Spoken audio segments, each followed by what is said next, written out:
Numbers, chapter 1. The Lord spoke to Moses in the wilderness of Sinai in the tent of meeting on the first day of the second month, in the second year after they had come out of the land of Egypt, saying, Take a census of all the congregation of the people of Israel by clans, by fathers' houses, according to the number of names, every male, head by head, from 20 years old and upward, all in Israel who are able to go to war. You and Aaron shall list them, company by company.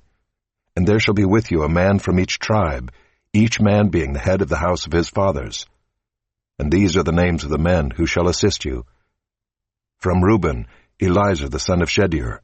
From Simeon, Shelumiel the son of Zurishaddai. From Judah, Nahshon the son of Amminadab. From Issachar, Nathanael the son of Zuar. From Zebulun, Eliab the son of Helon. From the sons of Joseph, from Ephraim, Elishama the son of Ammihud. And from Manasseh, Gamaliel the son of Pedazur. From Benjamin, Abidan the son of Gideoni. From Dan, Ahiezer the son of Ammishaddai. From Asher, Pagiel the son of Ochran.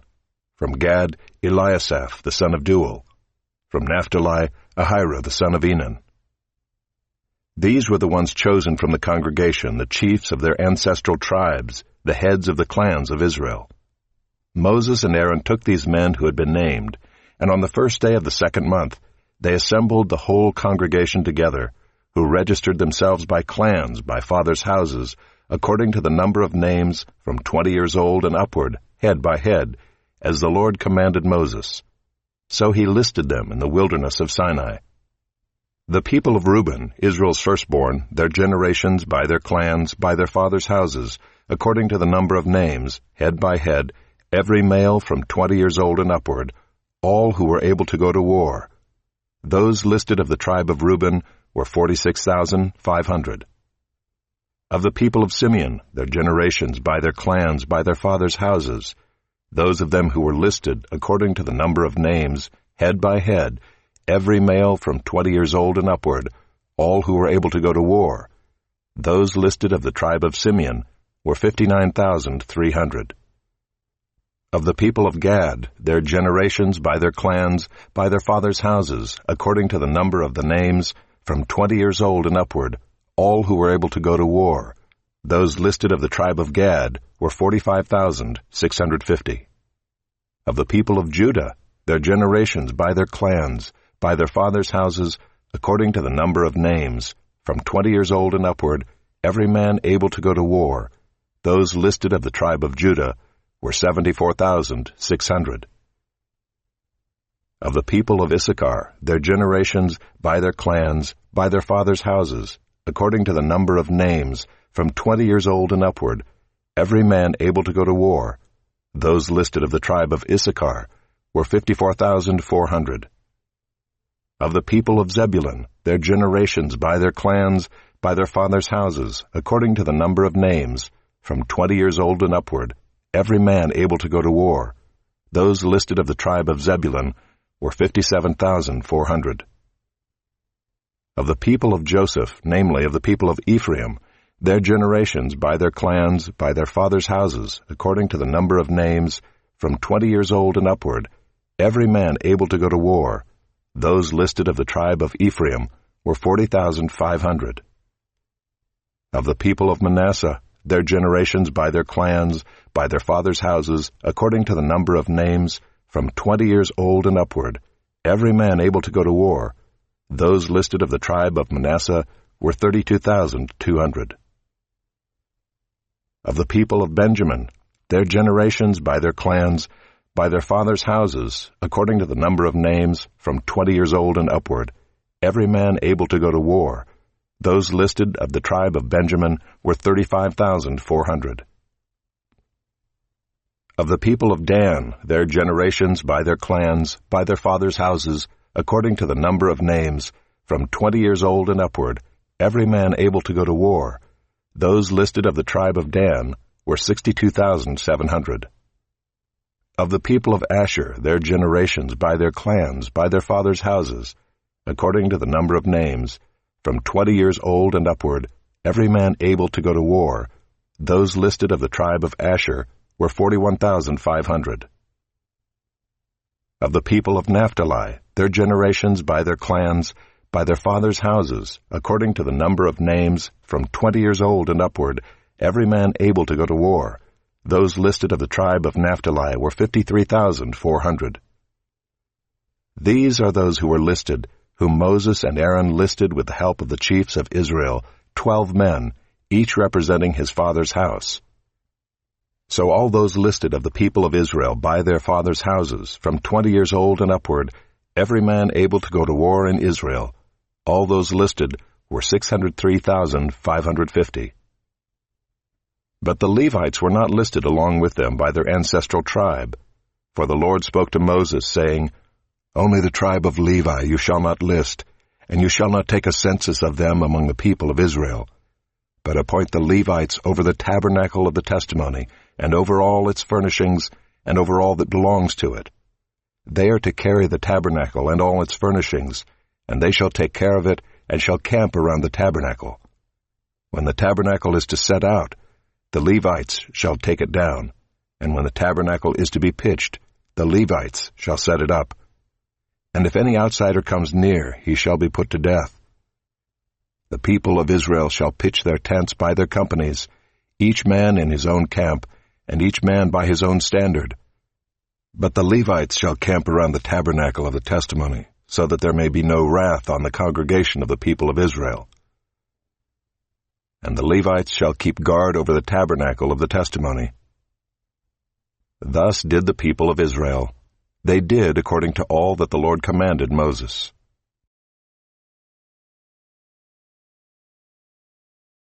Chapter 2.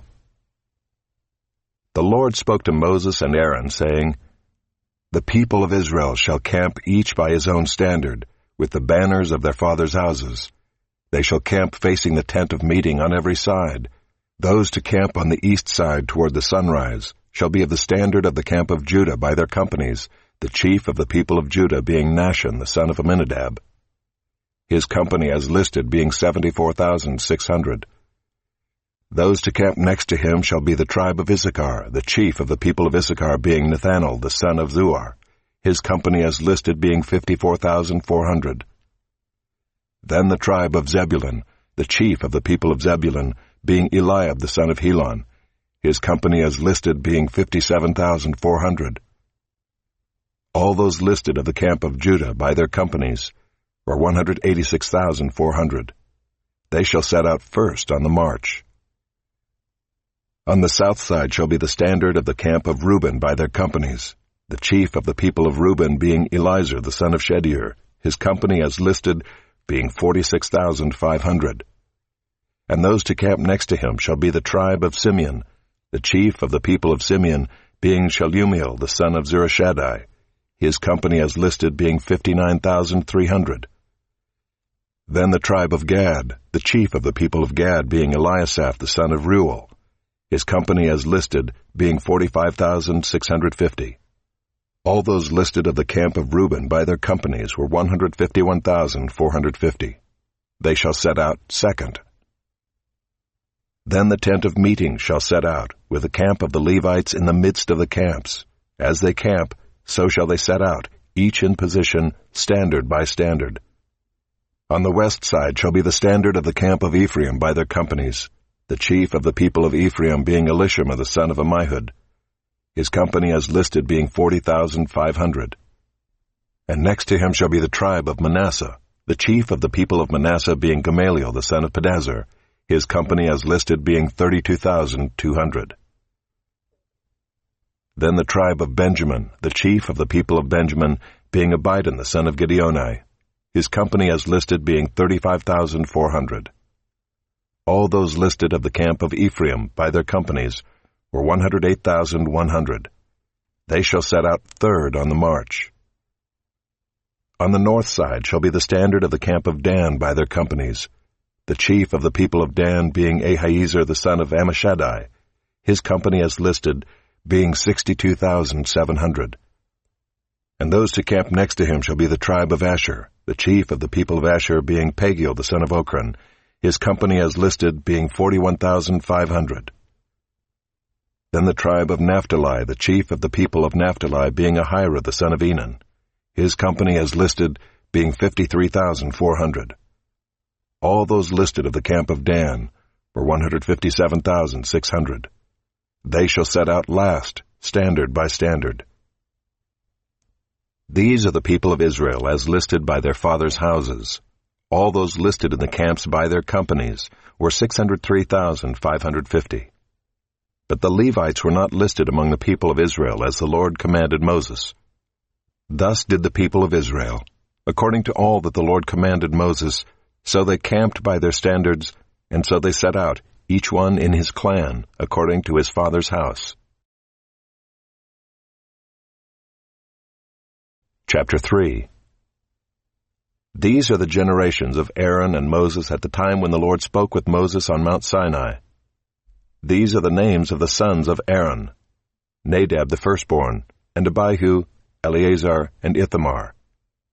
These are the names of the sons of Aaron, the anointed priests, whom he ordained to serve as priests. But Nadab and Abihu died before the Lord when they offered unauthorized fire before the Lord in the wilderness of Sinai, and they had no children. So Eleazar and Ithamar served as priests in the lifetime of Aaron their father. And the Lord spoke to Moses, saying, Bring the tribe of Levi near, and set them before Aaron the priest, that they may minister to him. They shall keep guard over him and over the whole congregation before the tent of meeting, as they minister at the tabernacle. They shall guard all the furnishings of the tent of meeting, and keep guard over the people of Israel as they minister at the tabernacle. And you shall give the Levites to Aaron and his sons. They are wholly given to him from among the people of Israel. And you shall appoint Aaron and his sons, and they shall guard their priesthood. But if any outsider comes near, he shall be put to death. And the Lord spoke to Moses, saying, Behold, I have taken the Levites from among the people of Israel, instead of every firstborn who opens the womb among the people of Israel. The Levites shall be mine, for all the firstborn are mine. On the day that I struck down all the firstborn in the land of Egypt, I consecrated for my own all the firstborn in Israel, both of man and of beast. They shall be mine. I am the Lord. And the Lord spoke to Moses in the wilderness of Sinai, saying, List the sons of Levi by fathers' houses and by clans. Every male from a month old and upward you shall list. So Moses listed them according to the word of the Lord, as he was commanded. And these were the sons of Levi by their names, Gershon and Kohath and Merari. And these are the names of the sons of Gershon by their clans, Libni and Shimei. And the sons of Kohath by their clans, Amram, Izhar, Hebron, and Uzziel. And the sons of Merari by their clans, Malai and Mushai. These are the clans of the Levites by their fathers' houses. To Gershon belonged the clan of the Libnites and the clan of the Shimeites. These were the clans of the Gershonites. Their listing according to the number of all the males from a month old and upward was 7,500. The clans of the Gershonites were to camp behind the tabernacle on the west, with Eliasaph the son of Lael as chief of the father's house of the Gershonites. And the guard duty of the sons of Gershon in the tent of meeting involved the tabernacle, the tent with its covering, the screen for the entrance of the tent of meeting, the hangings of the court, the screen for the door of the court that is around the tabernacle and the altar, and its cords, all the service connected with these. To Kohath belonged the clan of the Amramites, and the clan of the Izharites, and the clan of the Hebronites, and the clan of the Uzzielites. These are the clans of the Kohathites. According to the number of all the males from a month old and upward, there were 8,600 keeping guard over the sanctuary. The clans of the sons of Kohath were to camp on the south side of the tabernacle, with Elizaphan the son of Uzziel as chief of the father's house of the clans of the Kohathites. And their guard duty involved the ark, the table, the lampstand, the altars, the vessels of the sanctuary with which the priests minister, and the screen, all the service connected with these. And Eleazar the son of Aaron the priest was to be chief over the chiefs of the Levites, and to have oversight of those who kept guard over the sanctuary. To Merari belonged the clan of the Mahlites, and the clan of the Mushites. These are the clans of Merari. Their listing according to the number of all the males from a month old and upward was 6,200. And the chief of the father's house of the clans of Merari was Zuriel the son of Abihail. They were to camp on the north side of the tabernacle, and the appointed guard duty of the sons of Merari involved the frames of the tabernacle, the bars, the pillars, the bases, and all their accessories, all the service connected with these. Also the pillars around the court, with their bases and pegs and cords. Those who were to camp before the tabernacle on the east, before the tent of meeting toward the sunrise, were Moses and Aaron and his sons, guarding the sanctuary itself, to protect the people of Israel. And any outsider who came near was to be put to death. All those listed among the Levites whom Moses and Aaron listed at the commandment of the Lord by clans, all the males from a month old and upward, were 22,000. And the Lord said to Moses, "List all the firstborn males of the people of Israel from a month old and upward, taking the number of their names. And you shall take the Levites for me. I am the Lord. Instead of all the firstborn among the people of Israel, and the cattle of the Levites instead of all the firstborn among the cattle of the people of Israel."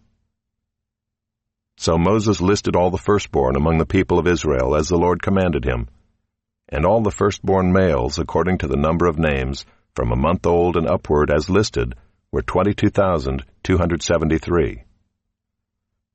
And the Lord spoke to Moses, saying, "Take the Levites instead of all the firstborn among the people of Israel, and the cattle of the Levites instead of their cattle. The Levites shall be mine. I am the Lord. And as the redemption price for the 273 of the firstborn of the people of Israel, over and above the number of the male Levites, you shall take 5 shekels per head. You shall take them according to the shekel of the sanctuary, the shekel of 20 gerahs, and give the money to Aaron and his sons as the redemption price for those who are over." So Moses took the redemption money from those who were over and above those redeemed by the Levites. From the firstborn of the people of Israel he took the money, 1,365 shekels, by the shekel of the sanctuary.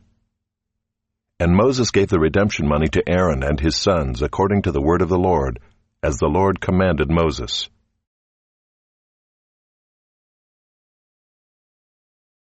Chapter 4. The Lord spoke to Moses and Aaron, saying, "Take a census of the sons of Kohath from among the sons of Levi, by their clans and their fathers' houses, from 30 years old up to 50 years old, all who can come on duty to do the work in the tent of meeting. This is the service of the sons of Kohath in the tent of meeting, the most holy things. When the camp is to set out, Aaron and his sons shall go in and take down the veil of the screen and cover the ark of the testimony with it. Then they shall put on it a covering of goatskin and spread on top of that a cloth all of blue, and shall put in its poles. And over the table of the bread of the presence they shall spread a cloth of blue, and put on it the plates, the dishes for incense, the bowls and the flagons for the drink offering. The regular showbread also shall be on it. Then they shall spread over them a cloth of scarlet, and cover the same with a covering of goatskin, and shall put in its poles. And they shall take a cloth of blue, and cover the lampstand for the light, with its lamps, its tongs, its trays, and all the vessels for oil with which it is supplied.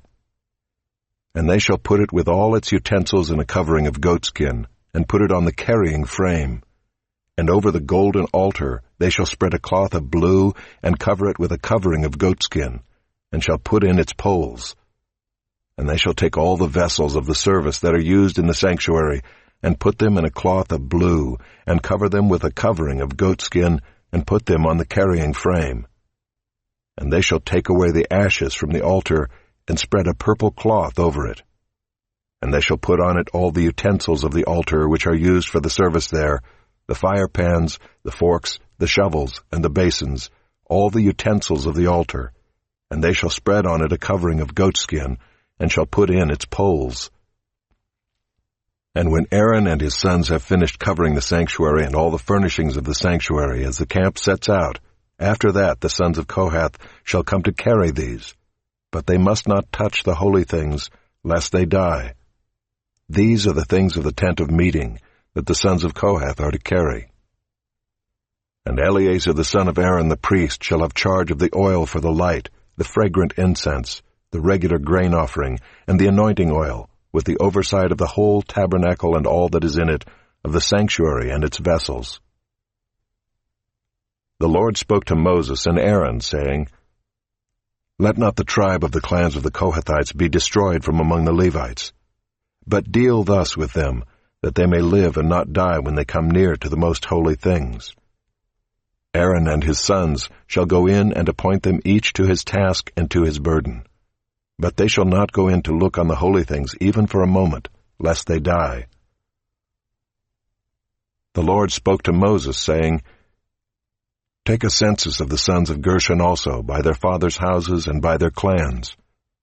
From 30 years old up to 50 years old you shall list them, all who can come to do duty, to do service in the tent of meeting. This is the service of the clans of the Gershonites in serving and bearing burdens.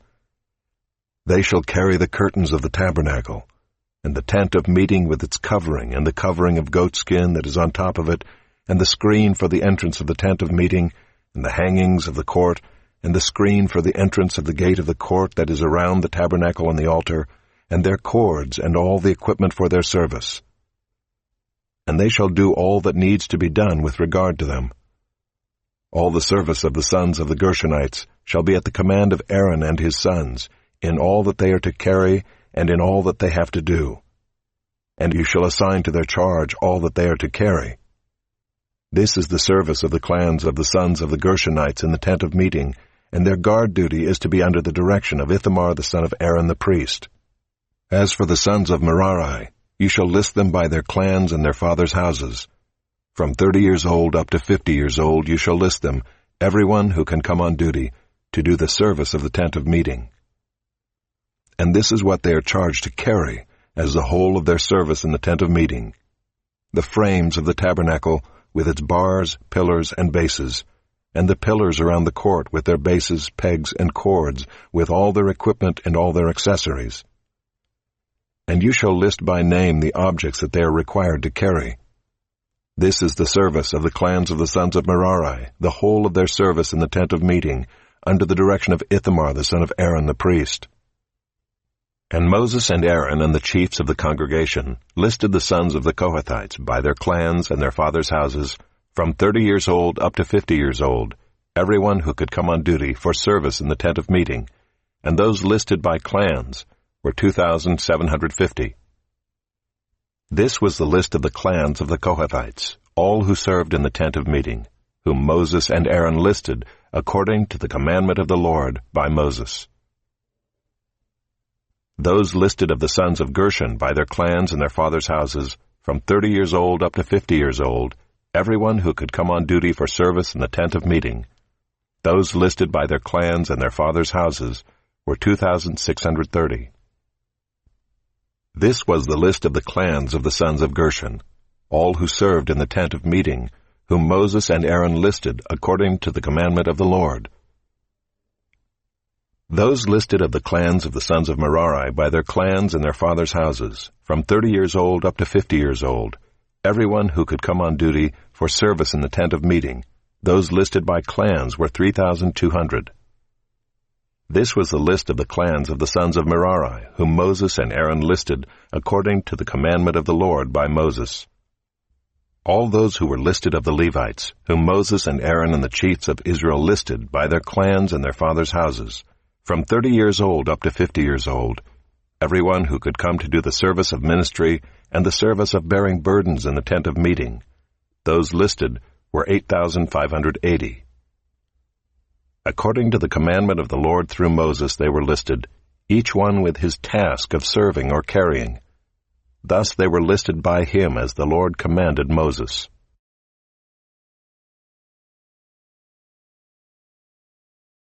Chapter 5.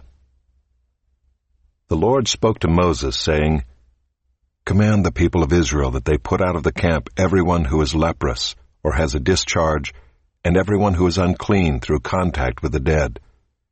You shall put out both male and female, putting them outside the camp, that they may not defile their camp in the midst of which I dwell. And the people of Israel did so, and put them outside the camp. As the Lord said to Moses, so the people of Israel did. And the Lord spoke to Moses, saying, Speak to the people of Israel. When a man or woman commits any of the sins that people commit by breaking faith with the Lord, and that person realizes his guilt, he shall confess his sin that he has committed, and he shall make full restitution for his wrong, adding a fifth to it, and giving it to him to whom he did the wrong. But if the man has no next of kin to whom restitution may be made for the wrong, the restitution for wrong shall go to the Lord for the priest, in addition to the ram of atonement, with which atonement is made for him. And every contribution, all the holy donations of the people of Israel, which they bring to the priest, shall be his. Each one shall keep his holy donations. Whatever anyone gives to the priest shall be his. And the Lord spoke to Moses, saying, Speak to the people of Israel. If any man's wife goes astray and breaks faith with him, if a man lies with her sexually, and it is hidden from the eyes of her husband, and she is undetected, though she has defiled herself, and there is no witness against her, since she was not taken in the act, and if the spirit of jealousy comes over him, and he is jealous of his wife who has defiled herself, or if the spirit of jealousy comes over him, and he is jealous of his wife, though she has not defiled herself, then the man shall bring his wife to the priest, and bring the offering required of her, 1/10 of an ephah of barley flour. He shall pour no oil on it, and put no frankincense on it, for it is a grain offering of jealousy, a grain offering of remembrance, bringing iniquity to remembrance. And the priest shall bring her near and set her before the Lord. And the priest shall take holy water in an earthenware vessel, and take some of the dust that is on the floor of the tabernacle, and put it into the water. And the priest shall set the woman before the Lord, and unbind the hair of the woman's head, and place in her hands the grain offering of remembrance, which is the grain offering of jealousy. And in his hand the priest shall have the water of bitterness that brings the curse. Then the priest shall make her take an oath, saying, If no man has lain with you, and if you have not turned aside to uncleanness while you were under your husband's authority, be free from this water of bitterness that brings the curse. But if you have gone astray, though you were under your husband's authority, and if you have defiled yourself, and some man other than your husband has lain with you, then let the priest make the woman take the oath of the curse, and say to the woman, The Lord make you a curse and an oath among your people, when the Lord makes your thigh fall away and your body swell. May this water that brings the curse pass into your bowels, and make your womb swell, and your thigh fall away. And the woman shall say, Amen, Amen. Then the priest shall write these curses in a book, and wash them off into the water of bitterness. And he shall make the woman drink the water of bitterness that brings the curse, and the water that brings the curse shall enter into her, and cause bitter pain. And the priest shall take the grain offering of jealousy out of the woman's hand, and shall wave the grain offering before the Lord, and bring it to the altar. And the priest shall take a handful of the grain offering as its memorial portion, and burn it on the altar, and afterward shall make the woman drink the water. And when he has made her drink the water, then if she has defiled herself and has broken faith with her husband, the water that brings the curse shall enter into her and cause bitter pain, and her womb shall swell, and her thigh shall fall away, and the woman shall become a curse among her people. But if the woman has not defiled herself and is clean, then she shall be free and shall conceive children.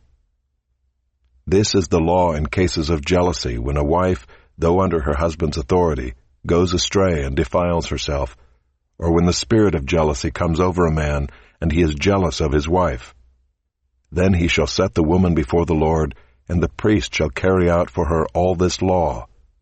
The man shall be free from iniquity, but the woman shall bear her iniquity. Chapter 6.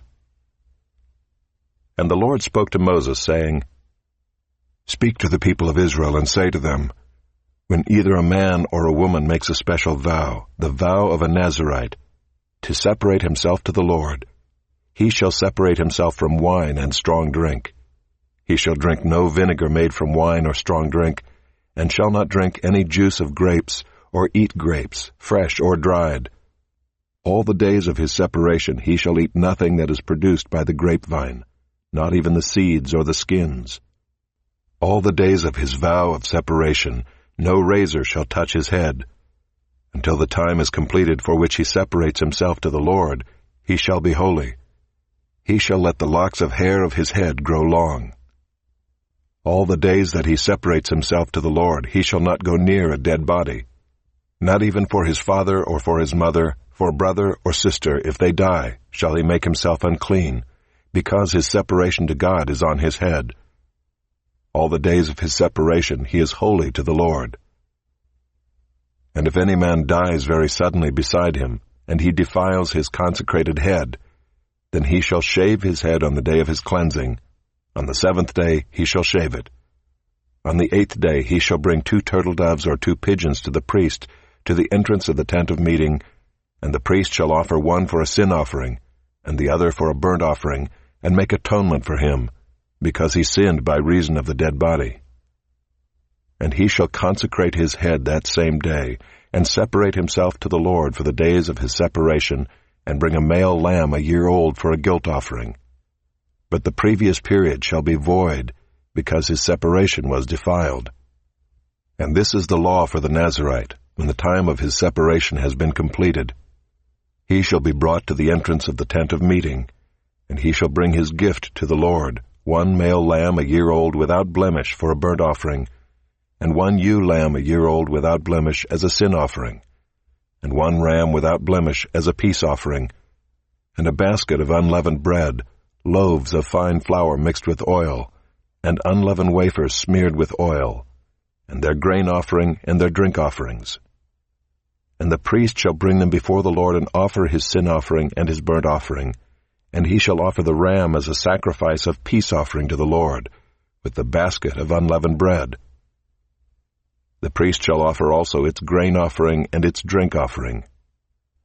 And the Nazirite shall shave his consecrated head at the entrance of the tent of meeting, and shall take the hair from his consecrated head, and put it on the fire that is under the sacrifice of the peace offering. And the priest shall take the shoulder of the ram when it is boiled, and 1 unleavened loaf out of the basket, and 1 unleavened wafer, and shall put them on the hands of the Nazirite, after he has shaved the hair of his consecration, and the priest shall wave them for a wave offering before the Lord. They are a holy portion for the priest, together with the breast that is waved and the thigh that is contributed. And after that the Nazirite may drink wine. This is the law of the Nazirite. But if he vows an offering to the Lord above his Nazirite vow, as he can afford, in exact accordance with the vow that he takes, then he shall do in addition to the law of the Nazirite. The Lord spoke to Moses, saying, Speak to Aaron and his sons, saying, Thus you shall bless the people of Israel. You shall say to them, The Lord bless you and keep you. The Lord make his face to shine upon you, and be gracious to you. The Lord lift up his countenance upon you, and give you peace. So shall they put my name upon the people of Israel, and I will bless them. Chapter 7.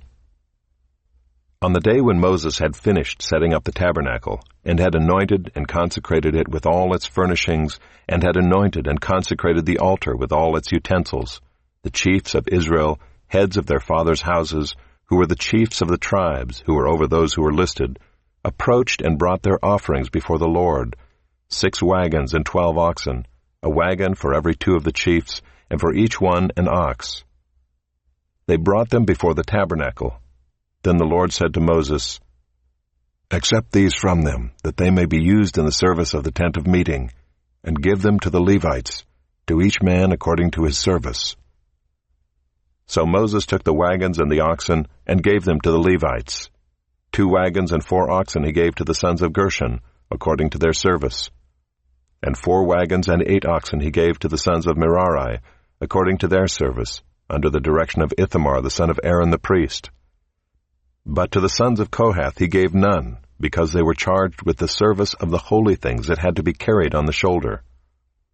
And the chiefs offered offerings for the dedication of the altar on the day it was anointed, and the chiefs offered their offering before the altar. And the Lord said to Moses, They shall offer their offerings, one chief each day, for the dedication of the altar. He who offered his offering the first day was Nahshon the son of Amminadab, of the tribe of Judah. And his offering was 1 silver plate, whose weight was 130 shekels, 1 silver basin of 70 shekels, according to the shekel of the sanctuary, both of them full of fine flour mixed with oil for a grain offering, 1 golden dish of 10 shekels, full of incense, 1 bull from the herd, 1 ram, 1 male lamb a year old for a burnt offering, 1 male goat for a sin offering, and for the sacrifice of peace offerings, 2 oxen, 5 rams, 5 male goats, and 5 male lambs a year old. This was the offering of Nahshon the son of Amminadab. On the second day, Nathanael the son of Zuar, the chief of Issachar, made an offering. He offered for his offering 1 silver plate, whose weight was 130 shekels, 1 silver basin of 70 shekels, according to the shekel of the sanctuary, both of them full of fine flour mixed with oil for a grain offering, 1 golden dish of 10 shekels, full of incense, 1 bull from the herd, 1 ram, 1 male lamb a year old for a burnt offering, 1 male goat for a sin offering, and for the sacrifice of peace offerings, 2 oxen, 5 rams, 5 male goats, and 5 male lambs a year old. This was the offering of Nathanael the son of Zuar. On the third day, Eliab the son of Helon, the chief of the people of Zebulun. His offering was 1 silver plate, whose weight was 130 shekels, 1 silver basin of 70 shekels, according to the shekel of the sanctuary, both of them full of fine flour mixed with oil for a grain offering, 1 golden dish of 10 shekels, full of incense, 1 bull from the herd, 1 ram, 1 male lamb a year old for a burnt offering, 1 male goat for a sin offering, and for the sacrifice of peace offerings, 2 oxen, 5 rams, 5 male goats, and 5 male lambs a year old. This was the offering of Eliab the son of Helon. On the fourth day, Elizur the son of Shedeur, the chief of the people of Reuben. His offering was 1 silver plate, whose weight was 130 shekels, 1 silver basin of 70 shekels, according to the shekel of the sanctuary, both of them full of fine flour mixed with oil for a grain offering, 1 golden dish of 10 shekels, full of incense, 1 bull from the herd, 1 ram, 1 male lamb a year old for a burnt offering, 1 male goat for a sin offering, and for the sacrifice of peace offerings, 2 oxen, 5 rams, 5 male goats, and 5 male lambs a year old. This was the offering of Elizur the son of Shedeur. On the fifth day, Shelumiel the son of Zurishaddai, the chief of the people of Simeon. His offering was 1 silver plate, whose weight was 130 shekels, 1 silver basin of 70 shekels, according to the shekel of the sanctuary, both of them full of fine flour mixed with oil for a grain offering, 1 golden dish of 10 shekels, full of incense, 1 bull from the herd, 1 ram, 1 male lamb a year old for a burnt offering, 1 male goat for a sin offering, and for the sacrifice of peace offerings, 2 oxen, 5 rams, 5 male goats, and 5 male lambs a year old.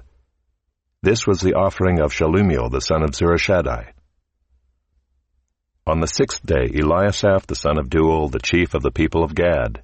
His offering was 1 silver plate, whose weight was 130 shekels, 1 silver basin of 70 shekels, according to the shekel of the sanctuary, both of them full of fine flour mixed with oil for a grain offering, 1 golden dish of 10 shekels, full of incense, 1 bull from the herd, 1 ram, 1 male lamb a year old for a burnt offering, 1 male goat for a sin offering, and for the sacrifice of peace offerings, 2 oxen, 5 rams, 5 male goats, and 5 male lambs a year old.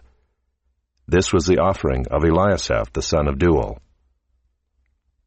On the seventh day, Elishama the son of Ammihud, the chief of the people of Ephraim, his offering was 1 silver plate, whose weight was 130 shekels, 1 silver basin of 70 shekels, according to the shekel of the sanctuary, both of them full of fine flour mixed with oil for a grain offering, 1 golden dish of 10 shekels, full of incense, 1 bull from the herd, 1 ram, 1 male lamb a year old for a burnt offering, 1 male goat for a sin offering, and for the sacrifice of peace offerings, 2 oxen, 5 rams, 5 male goats, and 5 male lambs a year old. This was the offering of Elishama the son of Ammihud. On the 8th day, Gamaliel the son of Pedazur, the chief of the people of Manasseh, his offering was 1 silver plate, whose weight was 130 shekels, 1 silver basin of 70 shekels, according to the shekel of the sanctuary, both of them full of fine flour mixed with oil for a grain offering, 1 golden dish of 10 shekels, full of incense, 1 bull from the herd, 1 ram, 1 male lamb a year old for a burnt offering, 1 male goat for a sin offering, and for the sacrifice of peace offerings, 2 oxen, 5 rams, 5 male goats, and 5 male lambs a year old. This was the offering of Gamaliel the son of Pedazur. On the 9th day, Abidan the son of Gideoni, the chief of the people of Benjamin, his offering was 1 silver plate, whose weight was 130 shekels, 1 silver basin of 70 shekels, according to the shekel of the sanctuary, both of them full of fine flour mixed with oil for a grain offering, 1 golden dish of 10 shekels, full of incense, 1 bull from the herd, 1 ram, 1 male lamb a year old for a burnt offering, 1 male goat for a sin offering, and for the sacrifice of peace offerings, 2 oxen, 5 rams, 5 male goats, and 5 male lambs a year old. This was the offering of Abidan the son of Gideoni. On the 10th day, Ahiezer the son of Ammishaddai, the chief of the people of Dan, his offering was 1 silver plate, whose weight was 130 shekels, 1 silver basin of 70 shekels, according to the shekel of the sanctuary, both of them full of fine flour mixed with oil for a grain offering, 1 golden dish of 10 shekels, full of incense, 1 bull from the herd, 1 ram, 1 male lamb a year old for a burnt offering, 1 male goat for a sin offering, and for the sacrifice of peace offerings, 2 oxen, 5 rams, 5 male goats, and 5 male lambs a year old. This was the offering of Ahiezer the son of Ammishaddai.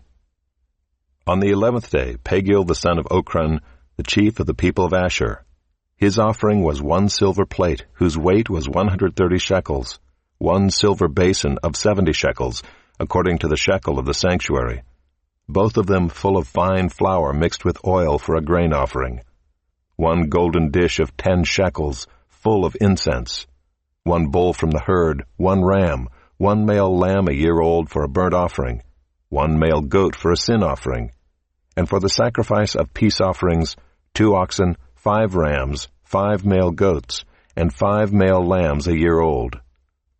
This was the offering of Pagiel the son of Ochran. On the 12th day, Ahira the son of Enan, the chief of the people of Naphtali, his offering was 1 silver plate, whose weight was 130 shekels, 1 silver basin of 70 shekels, according to the shekel of the sanctuary, both of them full of fine flour mixed with oil for a grain offering, 1 golden dish of 10 shekels, full of incense, 1 bull from the herd, 1 ram, 1 male lamb a year old for a burnt offering, 1 male goat for a sin offering, and for the sacrifice of peace offerings, 2 oxen, 5 rams, 5 male goats, and 5 male lambs a year old. This was the offering of Ahira the son of Enan. This was the dedication offering for the altar on the day when it was anointed, from the chiefs of Israel, 12 silver plates, 12 silver basins, 12 golden dishes, each silver plate weighing 130 shekels, and each basin 70, all the silver of the vessels 2,400 shekels according to the shekel of the sanctuary, the 12 golden dishes full of incense, weighing 10 shekels apiece according to the shekel of the sanctuary, all the gold of the dishes being 120 shekels, all the cattle for the burnt offering 12 bulls, 12 rams, 12 male lambs a year old, with their grain offering, and 12 male goats for a sin offering, and all the cattle for the sacrifice of peace offerings, 24 bulls, the rams 60, the male goats 60, the male lambs a year old 60. This was the dedication offering for the altar after it was anointed. And when Moses went into the tent of meeting to speak with the Lord, he heard the voice speaking to him from above the mercy seat that was on the ark of the testimony, from between the two cherubim, and it spoke to him. Chapter 8. Now the Lord spoke to Moses, saying, Speak to Aaron and say to him, When you set up the lamps, the 7 lamps shall give light in front of the lampstand. And Aaron did so. He set up its lamps in front of the lampstand, as the Lord commanded Moses. And this was the workmanship of the lampstand, hammered work of gold. From its base to its flowers it was hammered work, according to the pattern that the Lord had shown Moses, so he made the lampstand. And the Lord spoke to Moses, saying, Take the Levites from among the people of Israel, and cleanse them. Thus you shall do to them to cleanse them. Sprinkle the water of purification upon them, and let them go with a razor over all their body, and wash their clothes, and cleanse themselves. Then let them take a bull from the herd, and its grain offering of fine flour mixed with oil, and you shall take another bull from the herd for a sin offering. And you shall bring the Levites before the tent of meeting, and assemble the whole congregation of the people of Israel. When you bring the Levites before the Lord, the people of Israel shall lay their hands on the Levites. And Aaron shall offer the Levites before the Lord as a wave offering from the people of Israel, that they may do the service of the Lord. Then the Levites shall lay their hands on the heads of the bulls, and you shall offer the one for a sin offering, and the other for a burnt offering to the Lord to make atonement for the Levites. And you shall set the Levites before Aaron and his sons, and shall offer them as a wave offering to the Lord. Thus you shall separate the Levites from among the people of Israel, and the Levites shall be mine. And after that the Levites shall go in to serve at the tent of meeting, when you have cleansed them and offered them as a wave offering. For they are wholly given to me from among the people of Israel. Instead of all who open the womb, the firstborn of all the people of Israel, I have taken them for myself. For all the firstborn among the people of Israel are mine, both of man and of beast. On the day that I struck down all the firstborn in the land of Egypt, I consecrated them for myself, and I have taken the Levites instead of all the firstborn among the people of Israel. And I have given the Levites as a gift to Aaron and his sons from among the people of Israel, to do the service for the people of Israel at the tent of meeting, and to make atonement for the people of Israel, that there may be no plague among the people of Israel when the people of Israel come near the sanctuary. Thus did Moses and Aaron and all the congregation of the people of Israel to the Levites. According to all that the Lord commanded Moses concerning the Levites, the people of Israel did to them. And the Levites purified themselves from sin and washed their clothes, and Aaron offered them as a wave offering before the Lord, and Aaron made atonement for them to cleanse them. And after that the Levites went in to do their service in the tent of meeting before Aaron and his sons, as the Lord had commanded Moses concerning the Levites, so they did to them. And the Lord spoke to Moses, saying, This applies to the Levites. From 25 years old and upward they shall come to do duty in the service of the tent of meeting, and from the age of 50 years they shall withdraw from the duty of the service, and serve no more. They minister to their brothers in the tent of meeting by keeping guard, but they shall do no service. Thus shall you do to the Levites in assigning their duties. Chapter 9.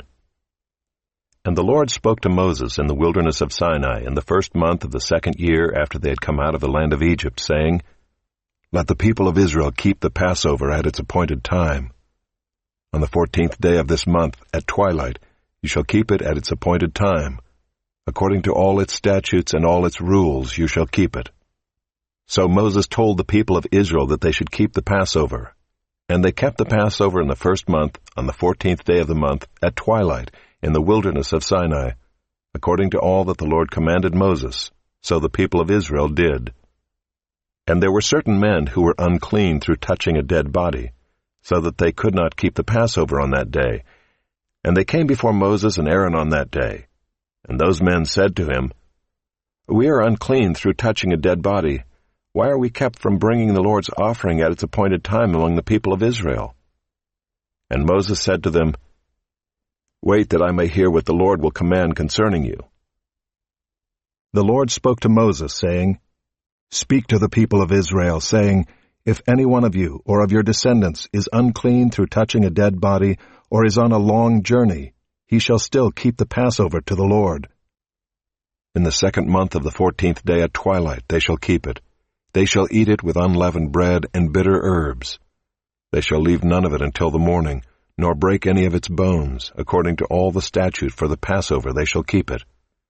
But if anyone who is clean and is not on a journey fails to keep the Passover, that person shall be cut off from his people, because he did not bring the Lord's offering at its appointed time. That man shall bear his sin. And if a stranger sojourns among you and would keep the Passover to the Lord, according to the statute of the Passover and according to its rule, so shall he do. You shall have one statute, both for the sojourner and for the native." On the day that the tabernacle was set up, the cloud covered the tabernacle, the tent of the testimony, and at evening it was over the tabernacle like the appearance of fire until morning. So it was always. The cloud covered it by day, and the appearance of fire by night. And whenever the cloud lifted from over the tent, after that the people of Israel set out, and in the place where the cloud settled down, there the people of Israel camped. At the command of the Lord the people of Israel set out, and at the command of the Lord they camped. As long as the cloud rested over the tabernacle, they remained in camp. Even when the cloud continued over the tabernacle many days, the people of Israel kept the charge of the Lord and did not set out. Sometimes the cloud was a few days over the tabernacle, and according to the command of the Lord they remained in camp. Then according to the command of the Lord they set out. And sometimes the cloud remained from evening until morning, and when the cloud lifted in the morning they set out. Or if it continued for a day and a night, when the cloud lifted they set out. Whether it was 2 days, or a month, or a longer time, that the cloud continued over the tabernacle, abiding there, the people of Israel remained in camp and did not set out, but when it lifted they set out. At the command of the Lord they camped, and at the command of the Lord they set out.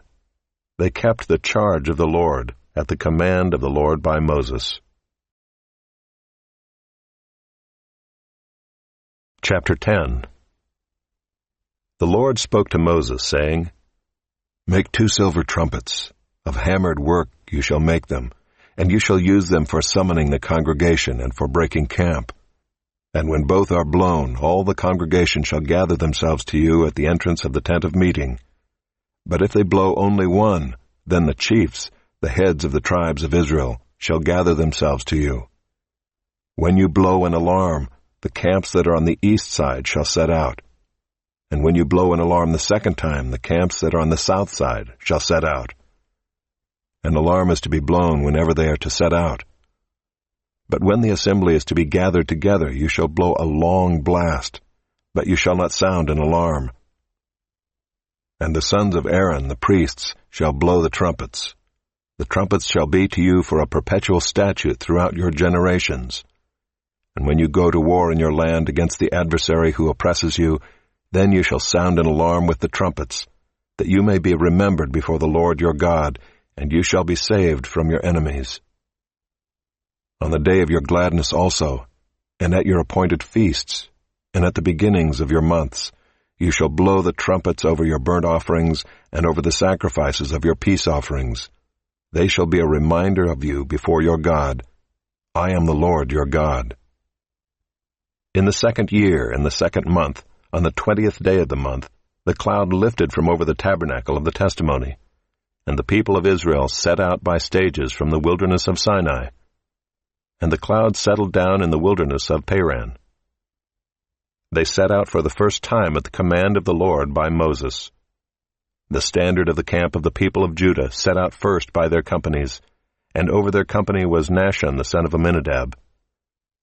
And over the company of the tribe of the people of Issachar was Nathanael the son of Zuar. And over the company of the tribe of the people of Zebulun was Eliab the son of Helon. And when the tabernacle was taken down, the sons of Gershon and the sons of Merari, who carried the tabernacle, set out. And the standard of the camp of Reuben set out by their companies, and over their company was Elizur the son of Shedeur. And over the company of the tribe of the people of Simeon was Shelumiel the son of Zurishaddai. And over the company of the tribe of the people of Gad was Eliasaph the son of Deuel. Then the Kohathites set out, carrying the holy things, and the tabernacle was set up before their arrival. And the standard of the camp of the people of Ephraim set out by their companies, and over their company was Elishama the son of Ammihud. And over the company of the tribe of the people of Manasseh was Gamaliel the son of Pedazur. And over the company of the tribe of the people of Benjamin was Abidan the son of Gideoni.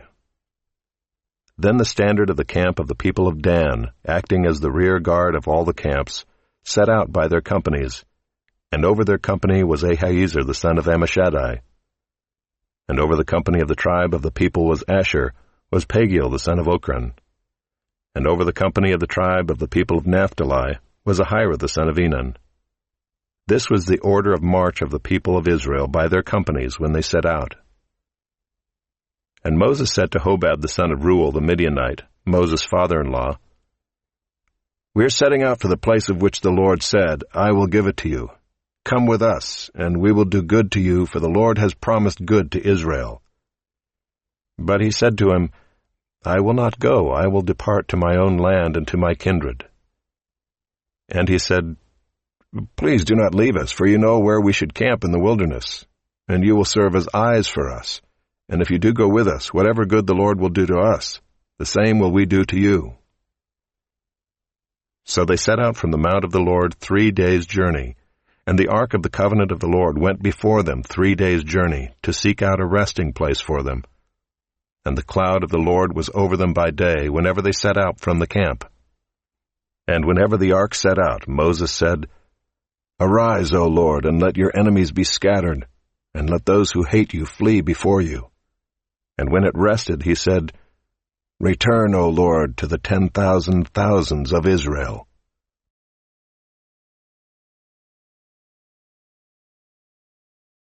Chapter 11. And the people complained in the hearing of the Lord about their misfortunes, and when the Lord heard it, his anger was kindled, and the fire of the Lord burned among them and consumed some outlying parts of the camp. Then the people cried out to Moses, and Moses prayed to the Lord, and the fire died down. So the name of that place was called Taberah, because the fire of the Lord burned among them. Now the rabble that was among them had a strong craving, and the people of Israel also wept again, and said, "Oh, that we had meat to eat! We remember the fish we ate in Egypt that cost nothing, the cucumbers, the melons, the leeks, the onions, and the garlic. But now our strength is dried up, and there is nothing at all but this manna to look at." Now the manna was like coriander seed, and its appearance was like that of bdellium. The people went about and gathered it, and ground it in handmills, or beat it in mortars, and boiled it in pots, and made cakes of it. And the taste of it was like the taste of cakes baked with oil. When the dew fell upon the camp in the night, the manna fell with it. Moses heard the people weeping throughout their clans, everyone at the door of his tent.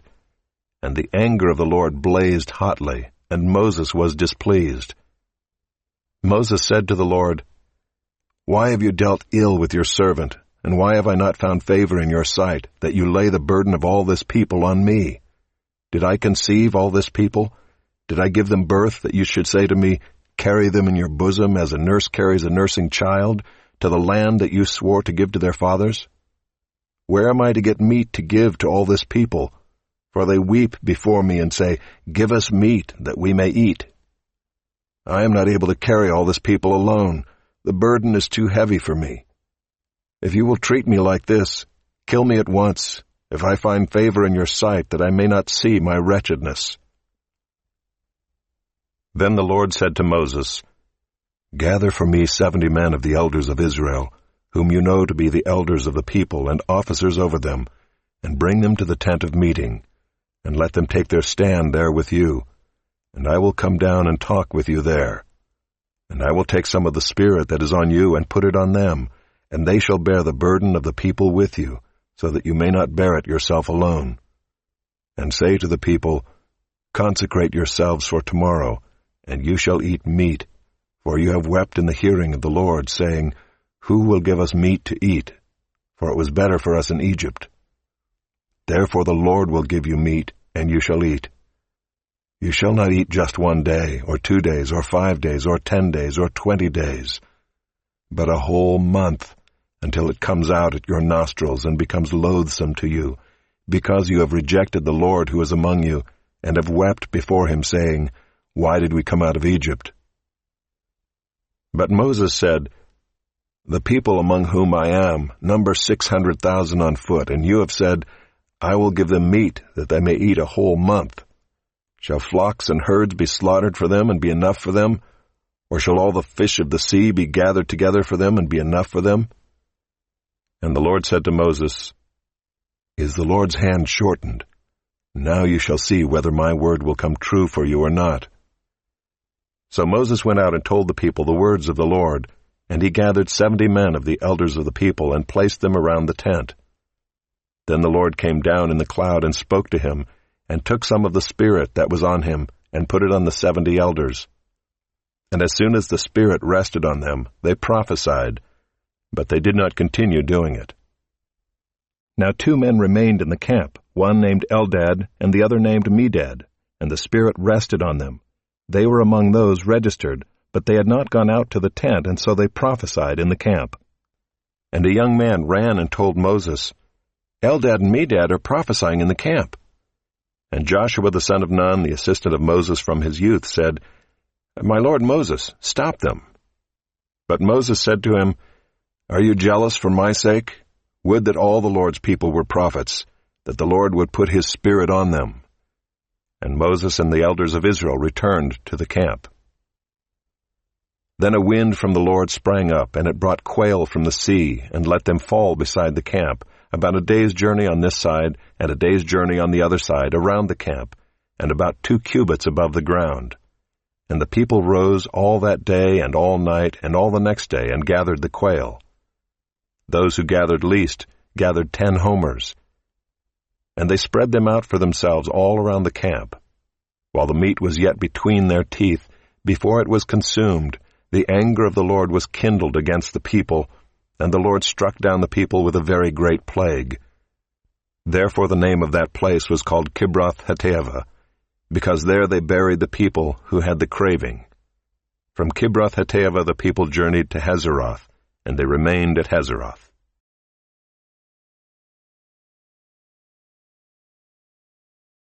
Chapter 12. Miriam and Aaron spoke against Moses because of the Cushite woman whom he had married, for he had married a Cushite woman. And they said, Has the Lord indeed spoken only through Moses? Has he not spoken through us also? And the Lord heard it. Now the man Moses was very meek, more than all people who were on the face of the earth. And suddenly the Lord said to Moses and to Aaron and Miriam, Come out, you 3, to the tent of meeting. And the 3 of them came out.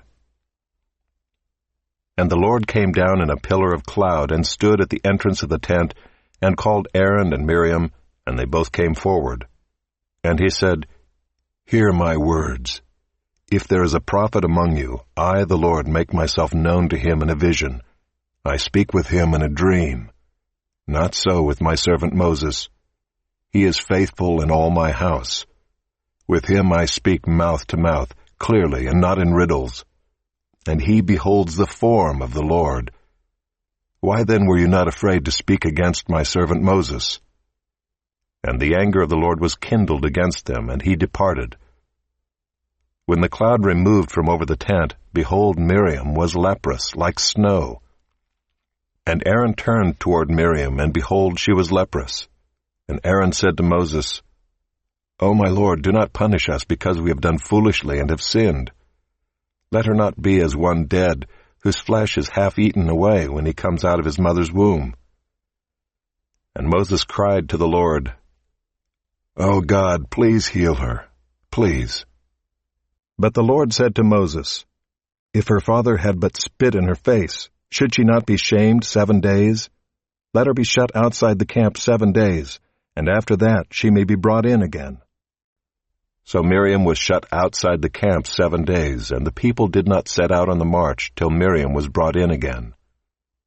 After that the people set out from Hazeroth and camped in the wilderness of Paran.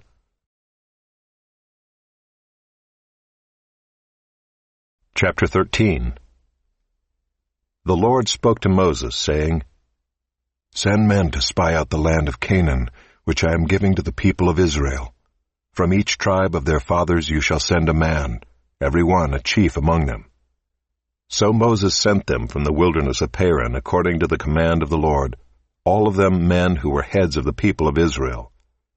And these were their names: from the tribe of Reuben, Shemua the son of Zachar; from the tribe of Simeon, Shaphat the son of Hori; from the tribe of Judah, Caleb the son of Jephunneh; from the tribe of Issachar, Igal the son of Joseph; from the tribe of Ephraim, Hoshea the son of Nun; from the tribe of Benjamin, Paltai the son of Raphu; from the tribe of Zebulun, Gadiel the son of Sodai; from the tribe of Joseph, that is, from the tribe of Manasseh, Gadai the son of Susai; from the tribe of Dan, Amiel the son of Gemalli; from the tribe of Asher, Sether the son of Michael; from the tribe of Naphtali, Nabai the son of Vophsi; from the tribe of Gad, Geuel the son of Machi. These were the names of the men whom Moses sent to spy out the land. And Moses called Hoshea the son of Nun Joshua. Moses sent them to spy out the land of Canaan, and said to them, Go up into the Negeb, and go up into the hill country, and see what the land is, and whether the people who dwell in it are strong or weak, whether they are few or many, and whether the land that they dwell in is good or bad, and whether the cities that they dwell in are camps or strongholds, and whether the land is rich or poor, and whether there are trees in it or not. Be of good courage, and bring some of the fruit of the land. Now the time was the season of the first ripe grapes. So they went up and spied out the land from the wilderness of Zin to Rehob, near Lebo-Hamath. They went up into the Negeb and came to Hebron. Ahiman, Sheshai, and Talmai, the descendants of Anak, were there. Hebron was built 7 years before Zoan in Egypt. And they came to the valley of Eshcol, and cut down from there a branch with a single cluster of grapes, and they carried it on a pole between two of them. They also brought some pomegranates and figs. That place was called the valley of Eshcol because of the cluster that the people of Israel cut down from there. At the end of 40 days they returned from spying out the land, and they came to Moses and Aaron and to all the congregation of the people of Israel in the wilderness of Paran at Kadesh. They brought back word to them and to all the congregation, and showed them the fruit of the land. And they told him, We came to the land to which you sent us. It flows with milk and honey, and this is its fruit. However, the people who dwell in the land are strong, and the cities are fortified and very large. And besides, we saw the descendants of Anak there. The Amalekites dwell in the land of the Negeb. The Hittites, the Jebusites, and the Amorites dwell in the hill country. And the Canaanites dwell by the sea and along the Jordan. But Caleb quieted the people before Moses and said, Let us go up at once and occupy it, for we are well able to overcome it. Then the men who had gone up with him said, We are not able to go up against the people, for they are stronger than we are. So they brought to the people of Israel a bad report of the land that they had spied out, saying, The land through which we have gone to spy it out is a land that devours its inhabitants, and all the people that we saw in it are of great height. And there we saw the Nephilim, the sons of Anak, who come from the Nephilim. And we seemed to ourselves like grasshoppers, and so we seemed to them.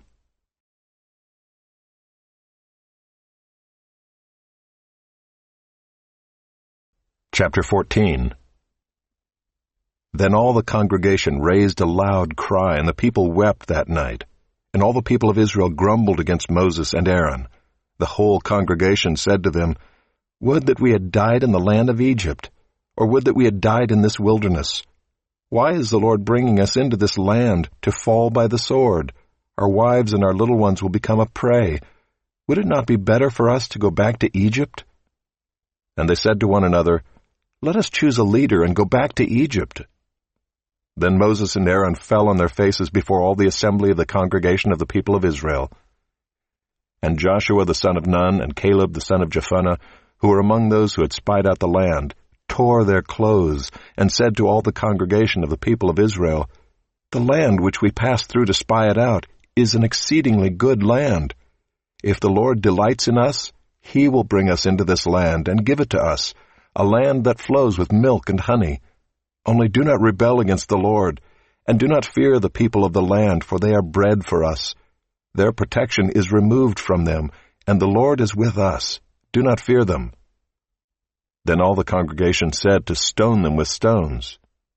But the glory of the Lord appeared at the tent of meeting to all the people of Israel. And the Lord said to Moses, "How long will this people despise me? And how long will they not believe in me, in spite of all the signs that I have done among them? I will strike them with the pestilence and disinherit them, and I will make of you a nation greater and mightier than they." But Moses said to the Lord, "Then the Egyptians will hear of it, for you brought up this people in your might from among them, and they will tell the inhabitants of this land. They have heard that you, O Lord, are in the midst of this people, for you, O Lord, are seen face to face, and your cloud stands over them, and you go before them in a pillar of cloud by day, and in a pillar of fire by night. Now if you kill this people as one man, then the nations who have heard your fame will say, 'It is because the Lord was not able to bring this people into the land that he swore to give to them, that he has killed them in the wilderness.' And now please let the power of the Lord be great as you have promised, saying, 'The Lord is slow to anger and abounding in steadfast love, forgiving iniquity and transgression. But he will by no means clear the guilty, visiting the iniquity of the fathers on the children to the third and the fourth generation. Please pardon the iniquity of this people, according to the greatness of your steadfast love, just as you have forgiven this people from Egypt until now.' Then the Lord said, 'I have pardoned according to your word. But truly as I live, and as all the earth shall be filled with the glory of the Lord, none of the men who have seen my glory and my signs that I did in Egypt and in the wilderness, and yet have put me to the test these 10 times, and have not obeyed my voice, shall see the land that I swore to give to their fathers. And none of those who despised me shall see it. But my servant Caleb, because he has a different spirit, and has followed me fully, I will bring into the land into which he went, and his descendants shall possess it. Now, since the Amalekites and the Canaanites dwell in the valleys, turn tomorrow and set out for the wilderness by the way to the Red Sea." And the Lord spoke to Moses and to Aaron, saying, "How long shall this wicked congregation grumble against me? I have heard the grumblings of the people of Israel, which they grumble against me. Say to them, 'As I live, declares the Lord, what you have said in my hearing I will do to you. Your dead bodies shall fall in this wilderness, and of all your number, listed in the census from 20 years old and upward, who have grumbled against me, not one shall come into the land where I swore that I would make you dwell, except Caleb, the son of Jephunneh, and Joshua, the son of Nun. But your little ones, who you said would become a prey, I will bring in, and they shall know the land that you have rejected. But as for you, your dead bodies shall fall in this wilderness. And your children shall be shepherds in the wilderness 40 years, and shall suffer for your faithlessness, until the last of your dead bodies lies in the wilderness. According to the number of the days in which you spied out the land, 40 days, a year for each day, you shall bear your iniquity 40 years, and you shall know my displeasure. I, the Lord, have spoken. Surely this will I do to all this wicked congregation who are gathered together against me. In this wilderness they shall come to a full end, and there they shall die." And the men whom Moses sent to spy out the land, who returned and made all the congregation grumble against him by bringing up a bad report about the land, the men who brought up a bad report of the land, died by plague before the Lord. Of those men who went to spy out the land, only Joshua the son of Nun and Caleb the son of Jephunneh remained alive. When Moses told these words to all the people of Israel, the people mourned greatly, and they rose early in the morning and went up to the heights of the hill country, saying, "Here we are. We will go up to the place that the Lord has promised, for we have sinned." But Moses said, "Why are you now transgressing the command of the Lord, when that will not succeed? Do not go up, for the Lord is not among you, lest you be struck down before your enemies. For there the Amalekites and the Canaanites are facing you, and you shall fall by the sword. Because you have turned back from following the Lord will not be with you. But they presumed to go up to the heights of the hill country, although neither the ark of the covenant of the Lord nor Moses departed out of the camp. Then the Amalekites and the Canaanites who lived in that hill country came down and defeated them, and pursued them even to Hormah. Chapter 15. The Lord spoke to Moses, saying, Speak to the people of Israel, and say to them, When you come into the land you are to inhabit, which I am giving you, and you offer to the Lord from the herd or from the flock a food offering, or a burnt offering, or a sacrifice, to fulfill a vow, or as a free-will offering, or at your appointed feasts, to make a pleasing aroma to the Lord, then he who brings his offering shall offer to the Lord a grain offering of 1/10 of an ephah of fine flour, mixed with 1/4 of a hin of oil. And you shall offer with the burnt offering, or for the sacrifice, 1/4 of a hin of wine for the drink offering for each lamb. Or for a ram you shall offer for a grain offering 2/10 of an ephah of fine flour, mixed with 1/3 of a hin of oil. And for the drink offering you shall offer 1/3 of a hin of wine, a pleasing aroma to the Lord. And when you offer a bull as a burnt offering or sacrifice, to fulfill a vow or for peace offerings to the Lord, then one shall offer with the bull a grain offering of 3/10 of an ephah of fine flour, mixed with 1/2 a hin of oil. And you shall offer for the drink offering 1/2 a hin of wine, as a food offering, a pleasing aroma to the Lord. Thus it shall be done for each bull or ram, or for each lamb or young goat. As many as you offer, so shall you do with each one, as many as there are.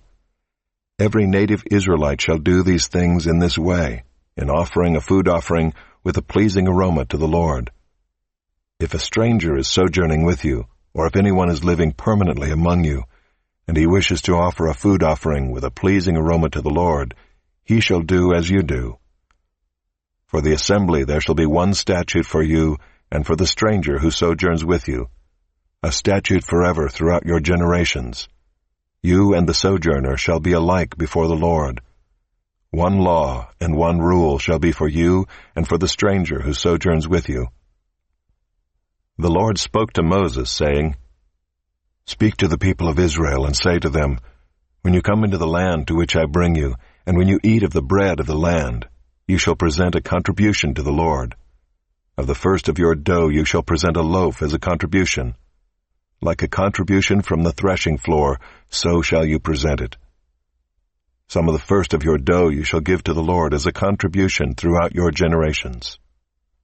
But if you sin unintentionally and do not observe all these commandments that the Lord has spoken to Moses, all that the Lord has commanded you by Moses, from the day that the Lord gave commandment and onward throughout your generations, then if it was done unintentionally without the knowledge of the congregation, all the congregation shall offer one bull from the herd for a burnt offering, a pleasing aroma to the Lord, with its grain offering and its drink offering, according to the rule, and one male goat for a sin offering. And the priest shall make atonement for all the congregation of the people of Israel, and they shall be forgiven, because it was a mistake, and they have brought their offering, a food offering to the Lord, and their sin offering before the Lord for their mistake. And all the congregation of the people of Israel shall be forgiven, and the stranger who sojourns among them, because the whole population was involved in the mistake. If one person sins unintentionally, he shall offer a female goat a year old for a sin offering, and the priest shall make atonement before the Lord for the person who makes a mistake, when he sins unintentionally, to make atonement for him, and he shall be forgiven. You shall have one law for him who does anything unintentionally, for him who is native among the people of Israel, and for the stranger who sojourns among them. But the person who does anything with a high hand, whether he is native or a sojourner, reviles the Lord, and that person shall be cut off from among his people. Because he has despised the word of the Lord and has broken his commandment, that person shall be utterly cut off. His iniquity shall be on him. While the people of Israel were in the wilderness, they found a man gathering sticks on the Sabbath day. And those who found him gathering sticks brought him to Moses and Aaron and to all the congregation. They put him in custody because it had not been made clear what should be done to him. And the Lord said to Moses, "The man shall be put to death. All the congregation shall stone him with stones outside the camp." And all the congregation brought him outside the camp and stoned him to death with stones, as the Lord commanded Moses. The Lord said to Moses, "Speak to the people of Israel, and tell them to make tassels on the corners of their garments throughout their generations, and to put a cord of blue on the tassel of each corner. And it shall be a tassel for you to look at and remember all the commandments of the Lord, to do them, not to follow after your own heart and your own eyes, which you are inclined to whore after. So you shall remember and do all my commandments, and be holy to your God. I am the Lord your God, who brought you out of the land of Egypt to be your God. I am the Lord your God."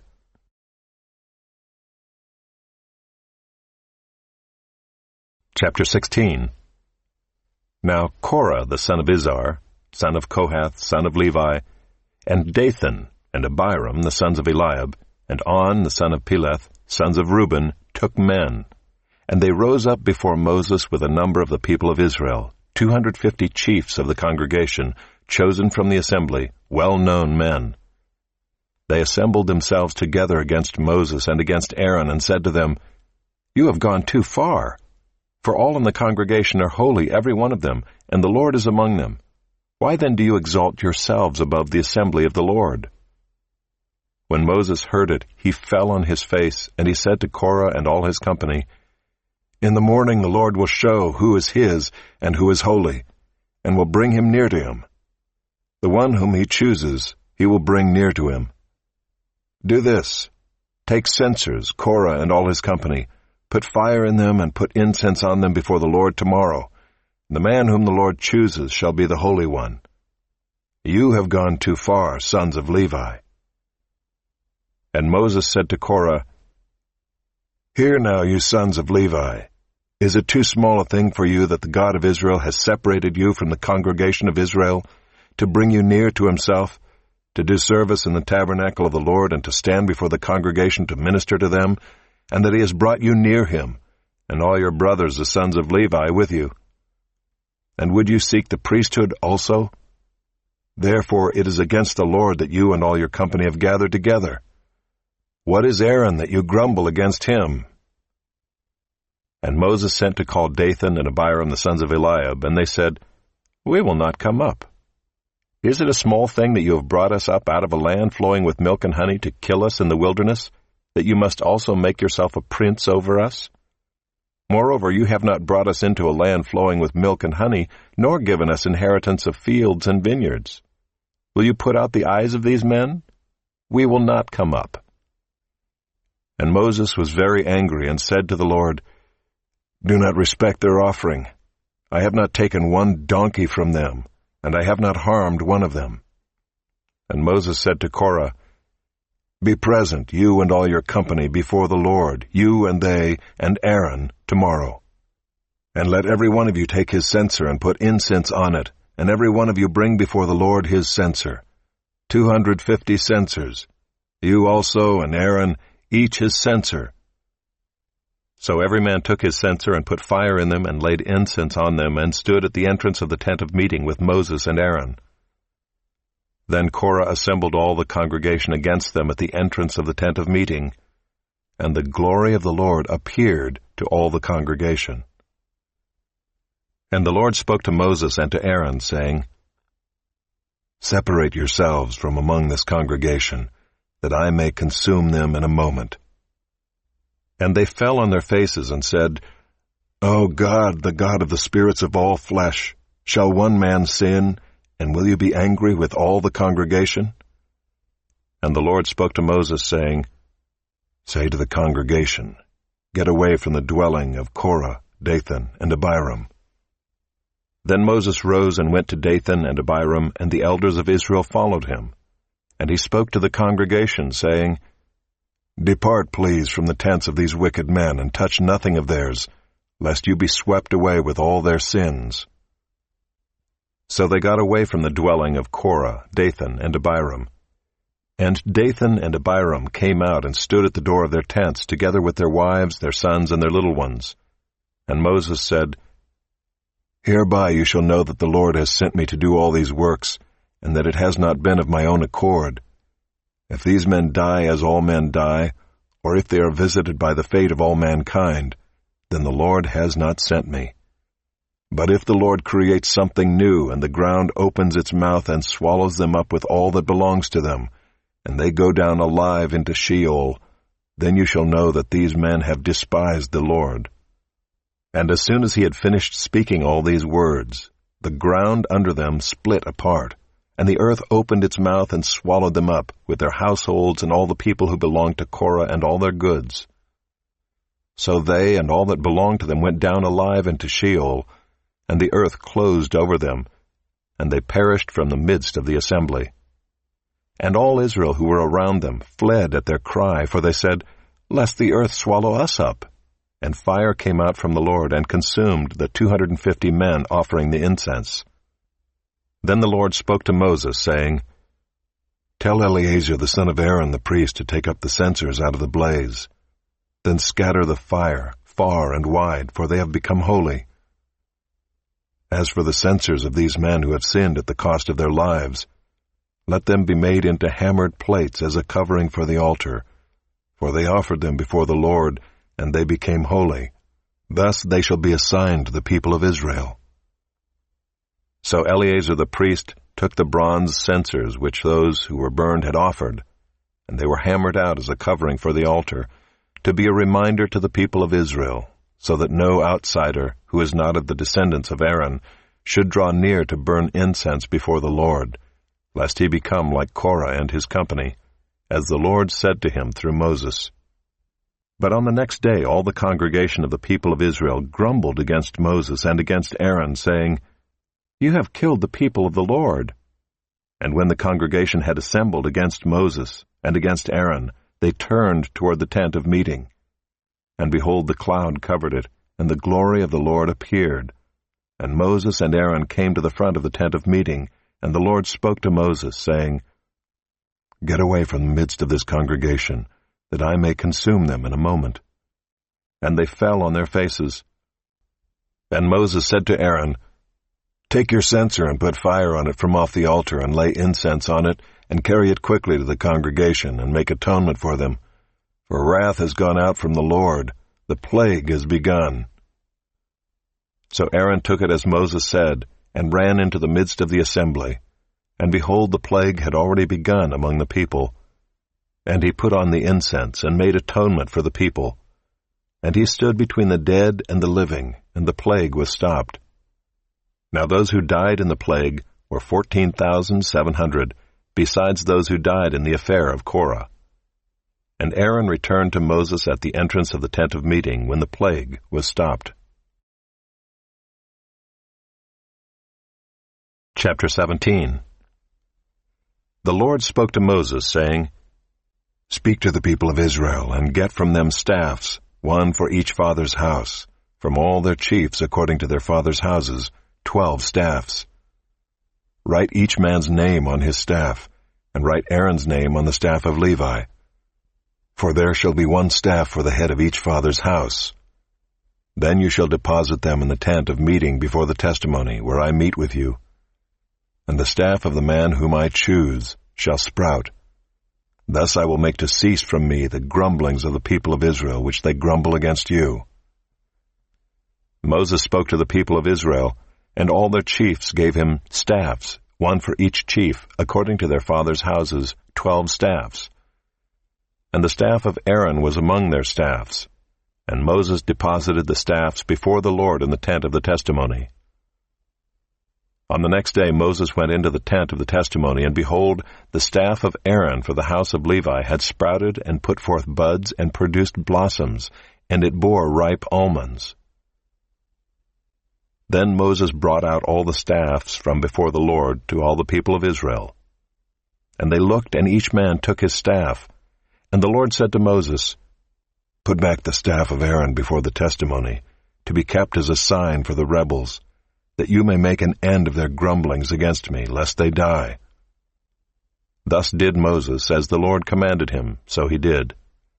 And the people of Israel said to Moses, Behold, we perish, we are undone, we are all undone. Everyone who comes near to the tabernacle of the Lord shall die. Are we all to perish?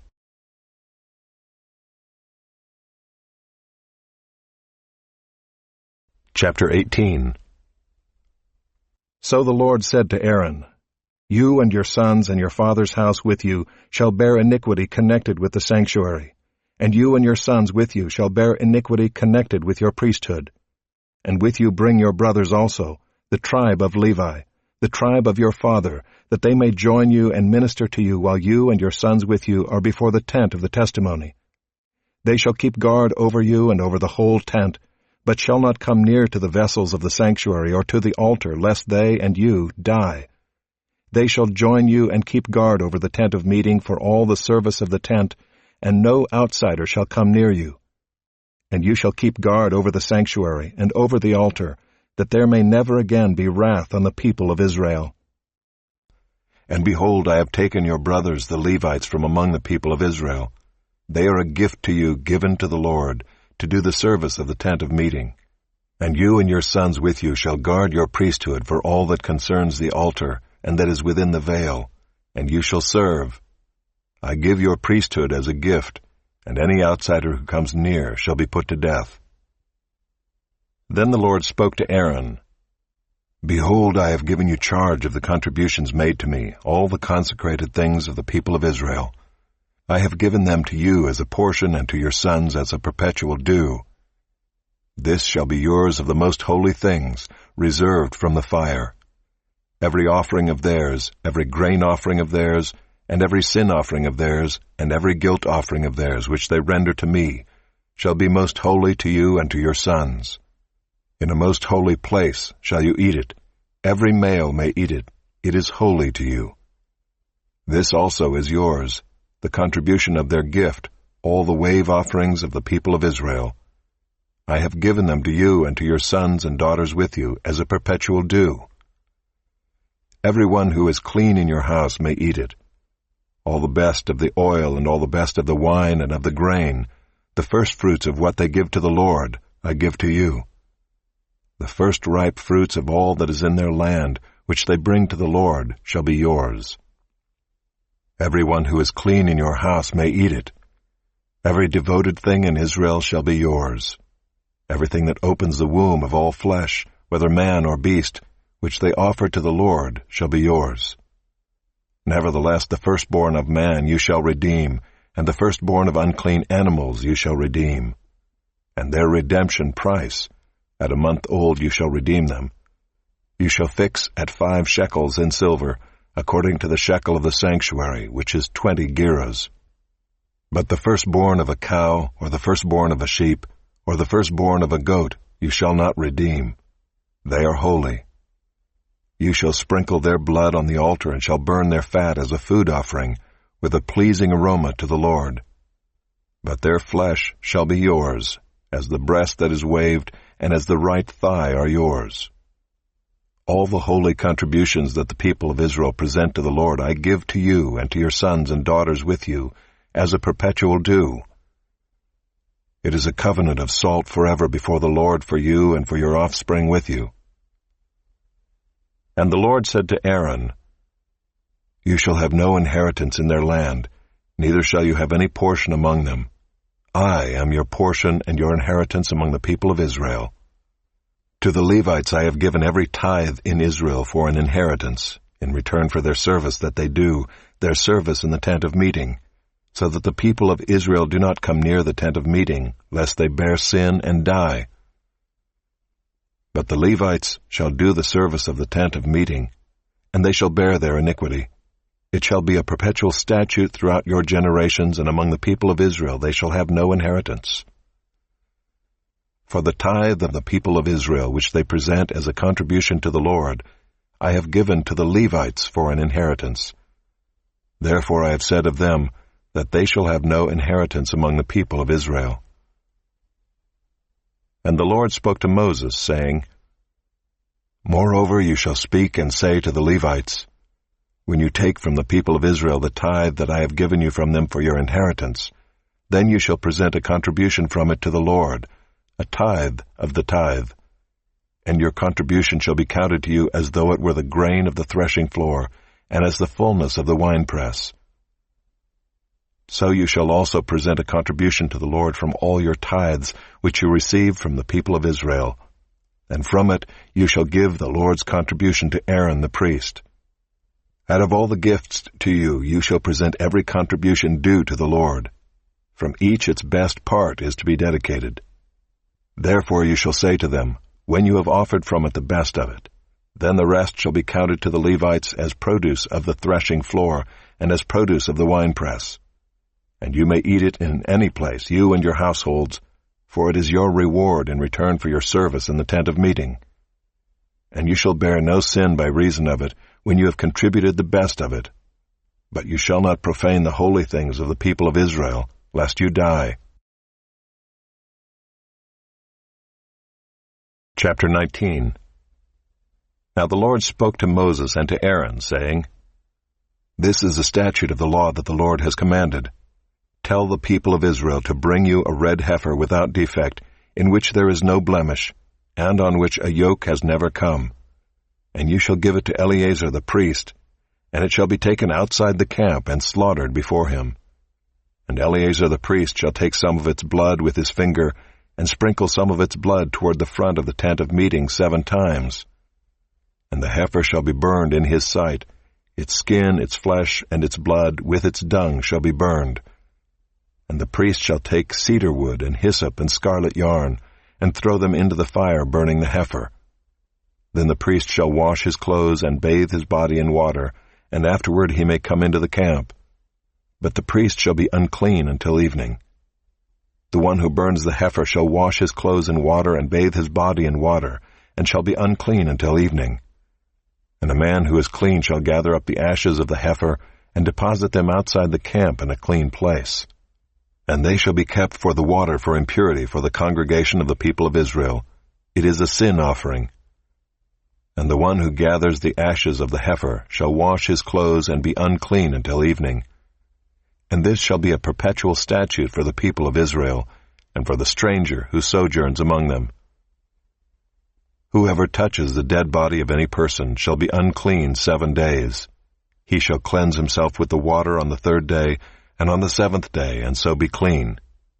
But if he does not cleanse himself on the 3rd day, and on the 7th day, he will not become clean. Whoever touches a dead person, the body of anyone who has died, and does not cleanse himself, defiles the tabernacle of the Lord, and that person shall be cut off from Israel. Because the water for impurity was not thrown on him, he shall be unclean. His uncleanness is still on him. This is the law when someone dies in a tent. Everyone who comes into the tent and everyone who is in the tent shall be unclean 7 days. And every open vessel that has no cover fastened on it is unclean. Whoever in the open field touches someone who was killed with a sword, or who died naturally, or touches a human bone or a grave, shall be unclean 7 days. For the unclean they shall take some ashes of the burnt sin offering, and fresh water shall be added in a vessel. Then a clean person shall take hyssop, and dip it in the water, and sprinkle it on the tent, and on all the furnishings, and on the persons who were there, and on whoever touched the bone, or the slain, or the dead, or the grave. And the clean person shall sprinkle it on the unclean on the 3rd day, and on the 7th day. Thus on the 7th day he shall cleanse him, and he shall wash his clothes and bathe himself in water, and at evening he shall be clean.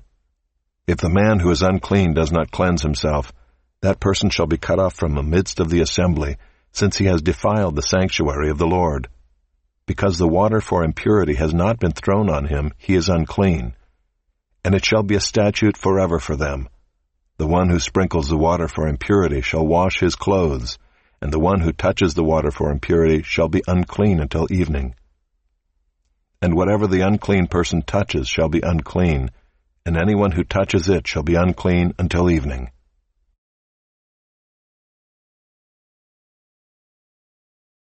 Chapter 20. And the people of Israel, the whole congregation, came into the wilderness of Zin in the 1st month, and the people stayed in Kadesh. And Miriam died there and was buried there. Now there was no water for the congregation, and they assembled themselves together against Moses and against Aaron. And the people quarreled with Moses and said, "Would that we had perished when our brothers perished before the Lord. Why have you brought the assembly of the Lord into this wilderness that we should die here, both we and our cattle? And why have you made us come up out of Egypt to bring us to this evil place? It is no place for grain or figs or vines or pomegranates, and there is no water to drink." Then Moses and Aaron went from the presence of the assembly to the entrance of the tent of meeting, and fell on their faces. And the glory of the Lord appeared to them. And the Lord spoke to Moses, saying, "Take the staff and assemble the congregation, you and Aaron your brother, and tell the rock before their eyes to yield its water. So you shall bring water out of the rock for them, and give drink to the congregation and their cattle." And Moses took the staff from before the Lord, as he commanded him. Then Moses and Aaron gathered the assembly together before the rock, and he said to them, "Hear now, you rebels, shall we bring water for you out of this rock?"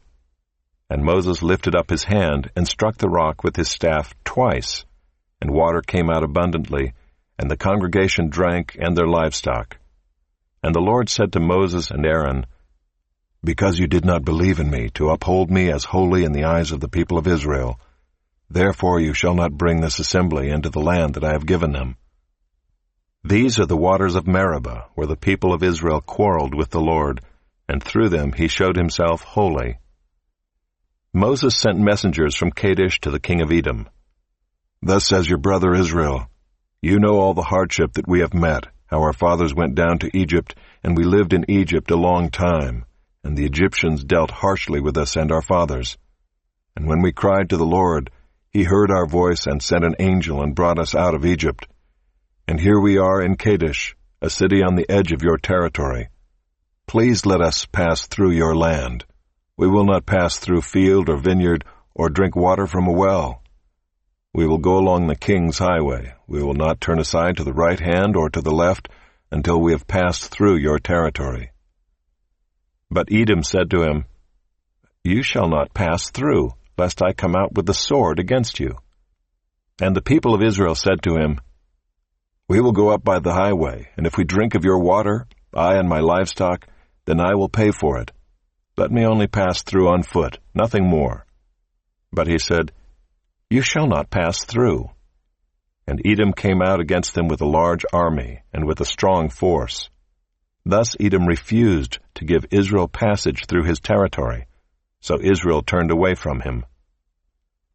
And they journeyed from Kadesh, and the people of Israel, the whole congregation, came to Mount Hor. And the Lord said to Moses and Aaron at Mount Hor, on the border of the land of Edom, "Let Aaron be gathered to his people, for he shall not enter the land that I have given to the people of Israel, because you rebelled against my command at the waters of Meribah. Take Aaron and Eleazar his son, and bring them up to Mount Hor, and strip Aaron of his garments, and put them on Eleazar his son. And Aaron shall be gathered to his people, and shall die there." Moses did as the Lord commanded. And they went up to Mount Hor in the sight of all the congregation. And Moses stripped Aaron of his garments, and put them on Eleazar his son. And Aaron died there on the top of the mountain. Then Moses and Eleazar came down from the mountain. And when all the congregation saw that Aaron had perished, all the house of Israel wept for Aaron 30 days. Chapter 21. When the Canaanite, the king of Arad, who lived in the Negeb, heard that Israel was coming by the way of Atharim, he fought against Israel and took some of them captive. And Israel vowed a vow to the Lord and said, "If you will indeed give this people into my hand, then I will devote their cities to destruction." And the Lord heeded the voice of Israel and gave over the Canaanites, and they devoted them and their cities to destruction. So the name of the place was called Hormah. From Mount Hor they set out by the way to the Red Sea to go around the land of Edom. And the people became impatient on the way. And the people spoke against God and against Moses. "Why have you brought us up out of Egypt to die in the wilderness? For there is no food and no water, and we loathe this worthless food." Then the Lord sent fiery serpents among the people, and they bit the people so that many people of Israel died. And the people came to Moses and said, "We have sinned, for we have spoken against the Lord and against you. Pray to the Lord that he take away the serpents from us." So Moses prayed for the people, and the Lord said to Moses, "Make a fiery serpent and set it on a pole, and everyone who is bitten, when he sees it, shall live." So Moses made a bronze serpent and set it on a pole, and if a serpent bit anyone, he would look at the bronze serpent and live. And the people of Israel set out and camped in Oboth. And they set out from Oboth and camped at Abarim, in the wilderness that is opposite Moab, toward the sunrise. From there they set out and camped in the valley of Zered.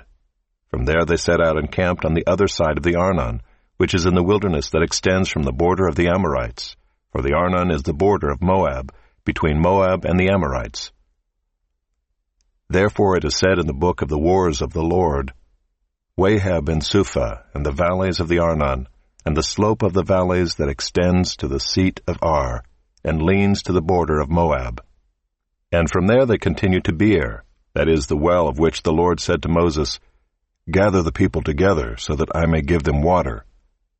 Then Israel sang this song, "Spring up, O well, sing to it, the well that the princes made, that the nobles of the people dug, with the scepter and with their staffs." And from the wilderness they went on to Mattanah, and from Mattanah to Nahaliel, and from Nahaliel to Bamoth, and from Bamoth to the valley lying in the region of Moab, by the top of Pisgah that looks down on the desert. Then Israel sent messengers to Sihon king of the Amorites, saying, "Let me pass through your land. We will not turn aside into field or vineyard. We will not drink the water of a well. We will go by the king's highway until we have passed through your territory." But Sihon would not allow Israel to pass through his territory. He gathered all his people together and went out against Israel to the wilderness, and came to Jahaz and fought against Israel. And Israel defeated him with the edge of the sword, and took possession of his land from the Arnon to the Jabbok, as far as to the Ammonites, for the border of the Ammonites was strong. And Israel took all these cities, and Israel settled in all the cities of the Amorites, in Heshbon, and in all its villages. For Heshbon was the city of Sihon, the king of the Amorites, who had fought against the former king of Moab, and taken all his land out of his hand, as far as the Arnon. Therefore the ballad singers say, "Come to Heshbon, let it be built. Let the city of Sihon be established. For fire came out from Heshbon, flame from the city of Sihon. It devoured Ar of Moab, and swallowed the heights of the Arnon. Woe to you, O Moab! You are undone, O people of Chemosh. He has made his sons fugitives, and his daughters captives, to an Amorite king, Sihon. So we overthrew them. Heshbon as far as Dibon perished, and we laid waste as far as Nophah. Fire spread as far as Medeba." Thus Israel lived in the land of the Amorites, and Moses sent to spy out Jazer, and they captured its villages and dispossessed the Amorites who were there. Then they turned and went up by the way to Bashan. And Og the king of Bashan came out against them, he and all his people, to battle at Edrei.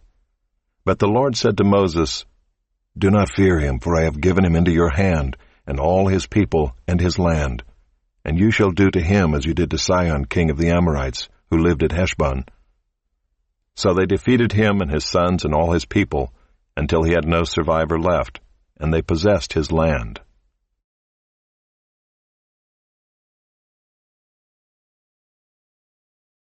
Chapter 22. Then the people of Israel set out and camped in the plains of Moab, beyond the Jordan at Jericho.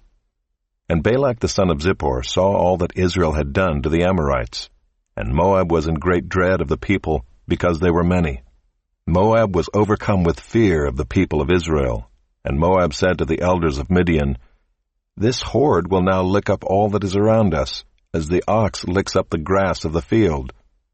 So Balak the son of Zippor, who was king of Moab at that time, sent messengers to Balaam the son of Beor at Pethor, which is near the river in the land of the people of Ammah, to call him, saying, "Behold, a people has come out of Egypt. They cover the face of the earth, and they are dwelling opposite me. Come now, curse this people for me, since they are too mighty for me.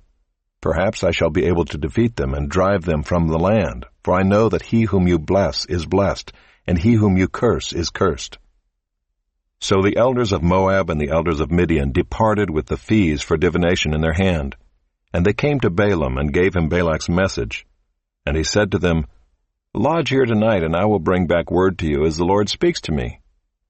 So the princes of Moab stayed with Balaam. And God came to Balaam and said, "Who are these men with you?" And Balaam said to God, "Balak the son of Zippor, king of Moab, has sent to me, saying, Behold, a people has come out of Egypt, and it covers the face of the earth. Now come, curse them for me. Perhaps I shall be able to fight against them and drive them out." God said to Balaam, "You shall not go with them. You shall not curse the people, for they are blessed." So Balaam rose in the morning and said to the princes of Balak, "Go to your own land, for the Lord has refused to let me go with you." So the princes of Moab rose and went to Balak and said, "Balaam refuses to come with us." Once again Balak sent princes, more in number and more honorable than these. And they came to Balaam and said to him, "Thus says Balak the son of Zippor, Let nothing hinder you from coming to me, for I will surely do you great honor, and whatever you say to me I will do. Come, curse this people for me." But Balaam answered and said to the servants of Balak, "Though Balak were to give me his house full of silver and gold, I could not go beyond the command of the Lord my God to do less or more. So you too, please stay here tonight, that I may know what more the Lord will say to me." And God came to Balaam at night and said to him, "If the men have come to call you, rise, go with them, but only do what I tell you." So Balaam rose in the morning and saddled his donkey and went with the princes of Moab.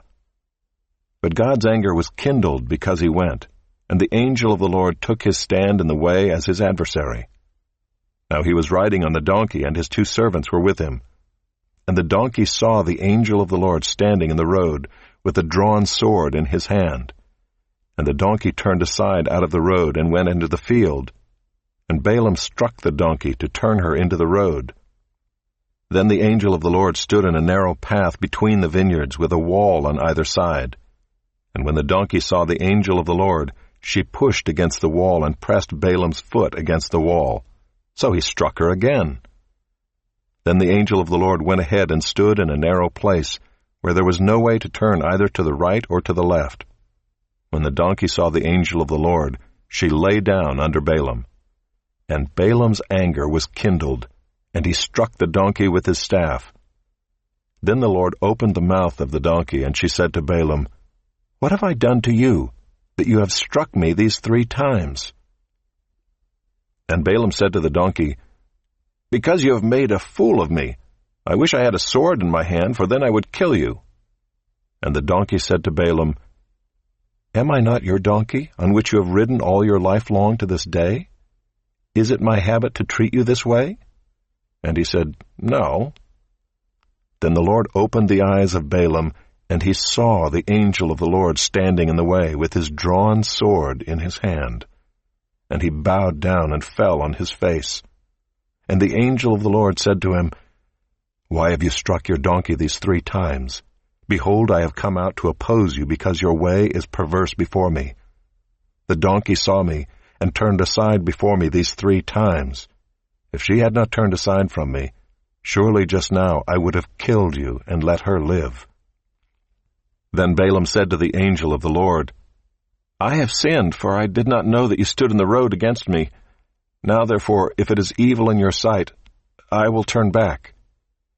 And the angel of the Lord said to Balaam, "Go with the men, but speak only the word that I tell you." So Balaam went on with the princes of Balak. When Balak heard that Balaam had come, he went out to meet him at the city of Moab, on the border formed by the Arnon, at the extremity of the border. And Balak said to Balaam, "Did I not send to you to call you? Why did you not come to me? Am I not able to honor you?" Balaam said to Balak, "Behold, I have come to you. Have I now any power of my own to speak anything? The word that God puts in my mouth, that must I speak." Then Balaam went with Balak, and they came to Kiriath-Huzoth. And Balak sacrificed oxen and sheep, and sent for Balaam and for the princes who were with him. And in the morning Balak took Balaam and brought him up to Bamoth Baal, and from there he saw a fraction of the people.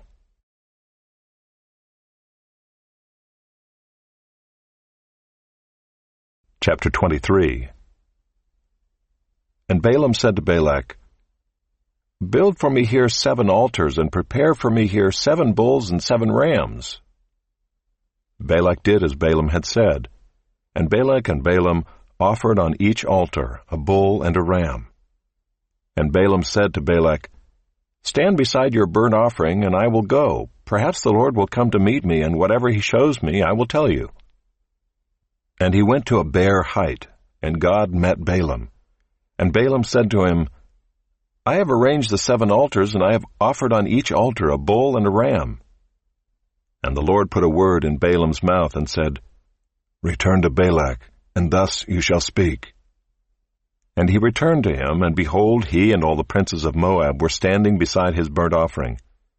And Balaam took up his discourse and said, "From Aram Balak has brought me, the king of Moab from the eastern mountains. Come, curse Jacob for me, and come, denounce Israel. How can I curse whom God has not cursed? How can I denounce whom the Lord has not denounced? For from the top of the crags I see him, from the hills I behold him. Behold, a people dwelling alone, and not counting itself among the nations. Who can count the dust of Jacob, or number the 4th part of Israel? Let me die the death of the upright, and let my end be like his." And Balak said to Balaam, "What have you done to me? I took you to curse my enemies, and behold, you have done nothing but bless them." And he answered and said, "Must I not take care to speak what the Lord puts in my mouth?" And Balak said to him, "Please come with me to another place from which you may see them. You shall see only a fraction of them, and shall not see them all. Then curse them for me from there." And he took him to the field of Zophim to the top of Pisgah, and built 7 altars, and offered a bull and a ram on each altar. Balaam said to Balak, "Stand here beside your burnt offering, while I meet the Lord over there." And the Lord met Balaam, and put a word in his mouth, and said, "Return to Balak, and thus shall you speak." And he came to him, and behold, he was standing beside his burnt offering, and the princes of Moab with him. And Balak said to him, "What has the Lord spoken?" And Balaam took up his discourse, and said, "Rise, Balak, and hear. Give ear to me, O son of Zippor. God is not man that he should lie, or a son of man that he should change his mind. Has he said, and will he not do it? Or has he spoken, and will he not fulfill it? Behold, I received a command to bless. He has blessed, and I cannot revoke it. He has not beheld misfortune in Jacob, nor has he seen trouble in Israel. The Lord their God is with them, and the shout of a king is among them. God brings them out of Egypt, and is for them like the horns of the wild ox. For there is no enchantment against Jacob, no divination against Israel. Now it shall be said of Jacob and Israel, What has God wrought? Behold, a people, as a lioness it rises up, and as a lion it lifts itself. It does not lie down until it has devoured the prey and drunk the blood of the slain." And Balak said to Balaam, "Do not curse them at all, and do not bless them at all." But Balaam answered Balak, "Did I not tell you, all that the Lord says, that I must do?" And Balak said to Balaam, "Come now, I will take you to another place. Perhaps it will please God that you may curse them for me from there." So Balak took Balaam to the top of Peor, which overlooks the desert.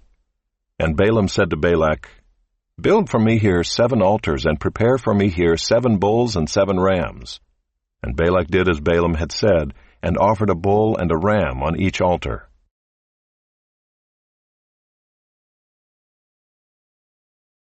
Chapter 24. When Balaam saw that it pleased the Lord to bless Israel, he did not go, as at other times, to look for omens, but set his face toward the wilderness. And Balaam lifted up his eyes and saw Israel camping tribe by tribe.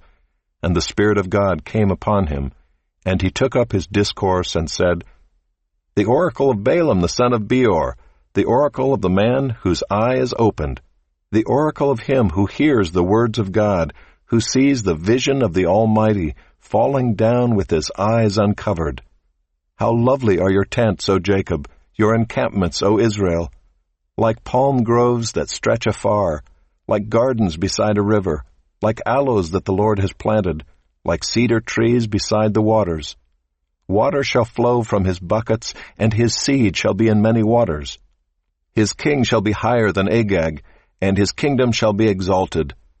God brings him out of Egypt, and is for him like the horns of the wild ox. He shall eat up the nations, his adversaries, and shall break their bones in pieces, and pierce them through with his arrows. He crouched, he lay down like a lion, and like a lioness. Who will rouse him up? Blessed are those who bless you, and cursed are those who curse you. And Balak's anger was kindled against Balaam, and he struck his hands together. And Balak said to Balaam, I called you to curse my enemies, and behold, you have blessed them these 3 times. Therefore now flee to your own place. I said, I will certainly honor you, but the Lord has held you back from honor. And Balaam said to Balak, Did I not tell your messengers whom you sent to me, if Balak should give me his house full of silver and gold, I would not be able to go beyond the word of the Lord, to do either good or bad of my own will? What the Lord speaks, that will I speak. And now, behold, I am going to my people. Come, I will let you know what this people will do to your people in the latter days. And he took up his discourse and said, The oracle of Balaam the son of Beor, the oracle of the man whose eye is opened, the oracle of him who hears the words of God and knows the knowledge of the Most High, who sees the vision of the Almighty, falling down with his eyes uncovered.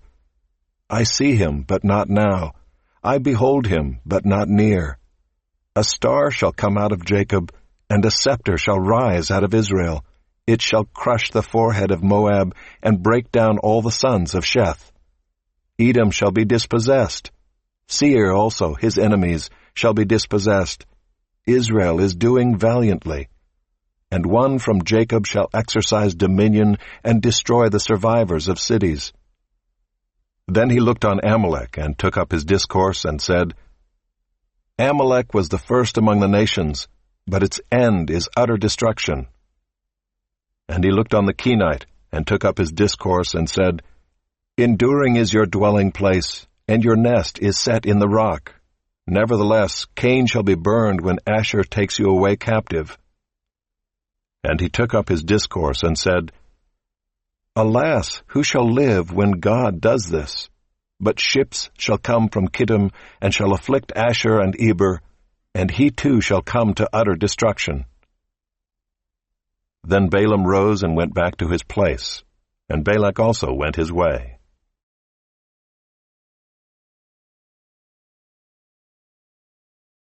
Chapter 25. While Israel lived in Shittim, the people began to whore with the daughters of Moab. These invited the people to the sacrifices of their gods, and the people ate and bowed down to their gods. So Israel yoked himself to Baal of Peor, and the anger of the Lord was kindled against Israel. And the Lord said to Moses, Take all the chiefs of the people and hang them in the sun before the Lord, that the fierce anger of the Lord may turn away from Israel. And Moses said to the judges of Israel, Each of you kill those of his men who have yoked themselves to Baal of Peor. And behold, one of the people of Israel came and brought a Midianite woman to his family, in the sight of Moses and in the sight of the whole congregation of the people of Israel, while they were weeping in the entrance of the tent of meeting. When Phinehas the son of Eleazar, son of Aaron the priest, saw it, he rose and left the congregation, and took a spear in his hand, and went after the man of Israel into the chamber, and pierced both of them, the man of Israel and the woman through her belly. Thus the plague on the people of Israel was stopped. Nevertheless, those who died by the plague were 24,000. And the Lord said to Moses, Phinehas the son of Eleazar, son of Aaron the priest, has turned back my wrath from the people of Israel, in that he was jealous with my jealousy among them, so that I did not consume the people of Israel in my jealousy. Therefore say, Behold, I give to him my covenant of peace, and it shall be to him and to his descendants after him the covenant of a perpetual priesthood, because he was jealous for his God and made atonement for the people of Israel. The name of the slain man of Israel who was killed with the Midianite woman was Zimri the son of Salu, chief of a father's house belonging to the Simeonites. And the name of the Midianite woman who was killed was Cosbi the daughter of Zur, who was the tribal head of a father's house in Midian. And the Lord spoke to Moses, saying, Harass the Midianites and strike them down, for they have harassed you with their wiles, with which they beguiled you in the matter of Peor, and in the matter of Cosbi, the daughter of the chief of Midian, their sister, who was killed on the day of the plague on account of Peor.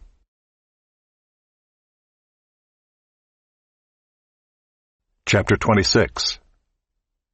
After the plague, the Lord said to Moses and to Eleazar the son of Aaron the priest, Take a census of all the congregation of the people of Israel, from 20 years old and upward, by their fathers' houses, all in Israel who are able to go to war. And Moses and Eleazar the priest spoke with them in the plains of Moab by the Jordan at Jericho, saying, Take a census of the people from 20 years old and upward, as the Lord commanded Moses.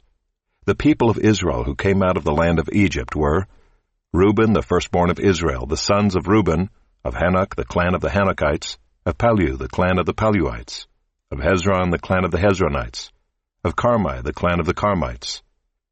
These are the clans of the Reubenites, and those listed were 43,730. And the sons of Palu, Eliab. The sons of Eliab, Nemuel, Dathan, and Abiram. These are the Dathan and Abiram chosen from the congregation, who contended against Moses and Aaron in the company of Korah, when they contended against the Lord, and the earth opened its mouth and swallowed them up together with Korah, when that company died, when the fire devoured 250 men, and they became a warning. But the sons of Korah did not die. The sons of Simeon according to their clans, of Nemuel the clan of the Nemuelites, of Jamin the clan of the Jaminites, of Jachin the clan of the Jachinites, of Zerah the clan of the Zerahites, of Shaul the clan of the Shaulites. These are the clans of the Simeonites, 22,200. The sons of Gad according to their clans, of Zephon the clan of the Zephonites, of Haggai the clan of the Haggites, of Shuni the clan of the Shunites, of Ozni the clan of the Oznites, of Eri the clan of the Erites, of Arod the clan of the Arodites, of Areli the clan of the Arelites. These are the clans of the sons of Gad as they were listed, 40,500. The sons of Judah were and Onan. And and Onan died in the land of Canaan. And the sons of Judah according to their clans were, of Shelah, the clan of the Shelonites, of Perez, the clan of the Perizzites, of Zerah, the clan of the Zerahites. And the sons of Perez were, of Hezron, the clan of the Hezronites, of Hamul, the clan of the Hamulites. These are the clans of Judah as they were listed, 76,500. The sons of Issachar according to their clans, of Tola, the clan of the Tolaites, of Puvah, the clan of the Punites, of Jashub, the clan of the Jashubites, of Shimron, the clan of the Shimronites. These are the clans of Issachar as they were listed, 64,300. The sons of Zebulun according to their clans, of Sered, the clan of the Seredites, of Elon, the clan of the Elonites, of Jaleel, the clan of the Jaleelites. These are the clans of the Zebulunites as they were listed, 60,500. The sons of Joseph according to their clans, Manasseh and Ephraim. The sons of Manasseh, of Machir, the clan of the Machirites, and Machir was the father of Gilead the clan of the Gileadites. These are the sons of Gilead, of Iezer, the clan of the Iezerites, of Helek, the clan of the Helekites, and of Azrael, the clan of the Azraelites, and of Shechem, the clan of the Shechemites, and of Shemida, the clan of the Shemidaites, and of Hepher, the clan of the Hepherites. Now Zelophehad, the son of Hepher, had no sons, but daughters, and the names of the daughters of Zelophehad were Mahlah, Noah, Hoglah, Milcah, and Tirzah. These are the clans of Manasseh, and those listed were 52,700. These are the sons of Ephraim according to their clans, of Shuthelah, the clan of the Shuthelahites, Of Becher, the clan of the Becherites. Of Tahan, the clan of the Tahanites. And these are the sons of Shuthelah. Of Iran, the clan of the Iranites.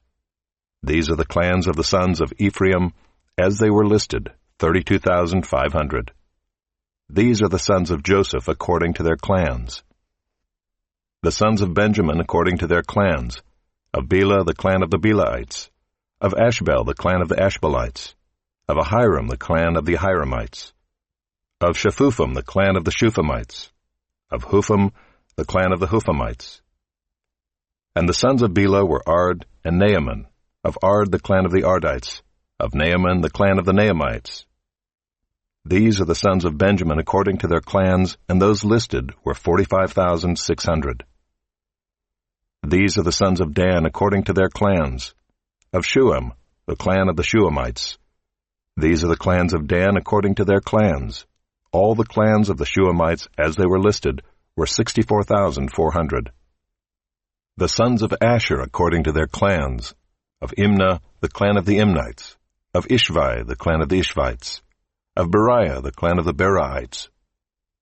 Of the sons of Beriah, of Heber, the clan of the Heberites. Of Malchiel, the clan of the Malchielites. And the name of the daughter of Asher was Serah.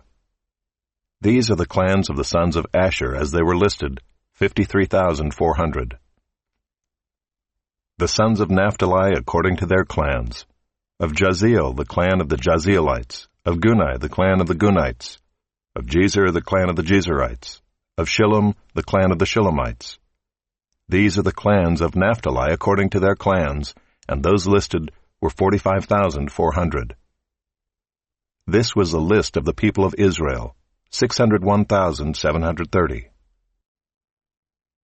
The Lord spoke to Moses, saying, Among these the land shall be divided for inheritance according to the number of names.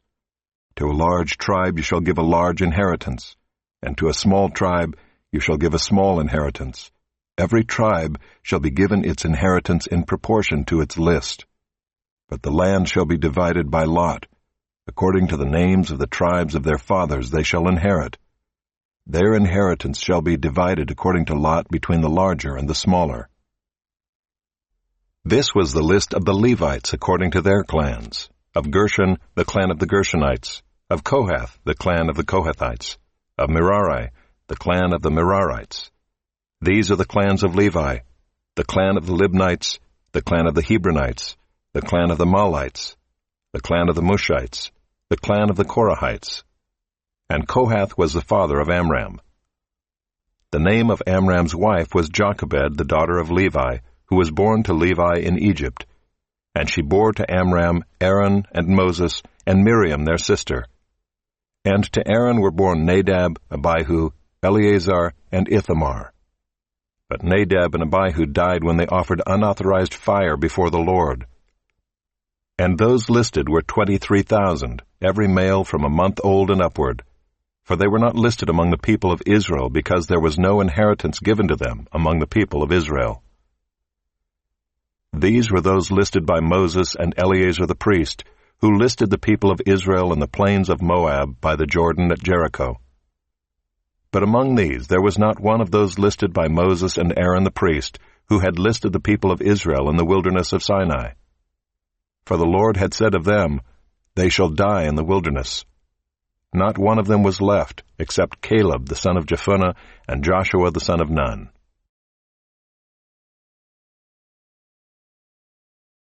Chapter 27. Then drew near the daughters of Zelophehad the son of Hepher, son of Gilead, son of Machir, son of Manasseh, from the clans of Manasseh the son of Joseph. The names of his daughters were Mahlah, Noah, Hoglah, Milcah, and Tirzah. And they stood before Moses and before Eleazar the priest and before the chiefs and all the congregation at the entrance of the tent of meeting, saying, Our father died in the wilderness. He was not among the company of those who gathered themselves together against the Lord in the company of Korah, but died for his own sin. And he had no sons. Why should the name of our father be taken away from his clan because he had no son? Give to us a possession among our father's brothers. Moses brought their case before the Lord, and the Lord said to Moses, The daughters of Zelophehad are right. You shall give them possession of an inheritance among their father's brothers, and transfer the inheritance of their father to them. And you shall speak to the people of Israel, saying, If a man dies and has no son, then you shall transfer his inheritance to his daughter. And if he has no daughter, then you shall give his inheritance to his brothers. And if he has no brothers, then you shall give his inheritance to his father's brothers. And if his father has no brothers, then you shall give his inheritance to the nearest kinsman of his clan, and he shall possess it. And it shall be for the people of Israel a statute and rule, as the Lord commanded Moses. The Lord said to Moses, Go up into this mountain of Abarim, and see the land that I have given to the people of Israel. When you have seen it, you also shall be gathered to your people as your brother Aaron was, because you rebelled against my word in the wilderness of Zin, when the congregation quarreled, failing to uphold me as holy at the waters before their eyes. These are the waters of Meribah, of Kadesh in the wilderness of Zin. Moses spoke to the Lord, saying, Let the Lord, the God of the spirits of all flesh, appoint a man over the congregation, who shall go out before them and come in before them, who shall lead them out and bring them in, that the congregation of the Lord may not be as sheep that have no shepherd. So the Lord said to Moses, Take Joshua the son of Nun, a man in whom is the Spirit, and lay your hand on him. Make him stand before Eleazar the priest and all the congregation, and you shall commission him in their sight. You shall invest him with some of your authority, that all the congregation of the people of Israel may obey. And he shall stand before Eleazar the priest, who shall inquire for him by the judgment of the Urim before the Lord. At his word they shall go out, and at his word they shall come in, both he and all the people of Israel with him, the whole congregation. And Moses did as the Lord commanded him. He took Joshua and made him stand before Eleazar the priest and the whole congregation, and he laid his hands on him and commissioned him as the Lord directed through Moses.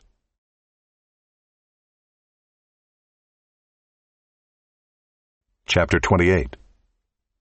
The Lord spoke to Moses, saying, Command the people of Israel, and say to them, My offering, my food for my food offerings, my pleasing aroma, you shall be careful to offer to me at its appointed time. And you shall say to them, This is the food offering that you shall offer to the Lord.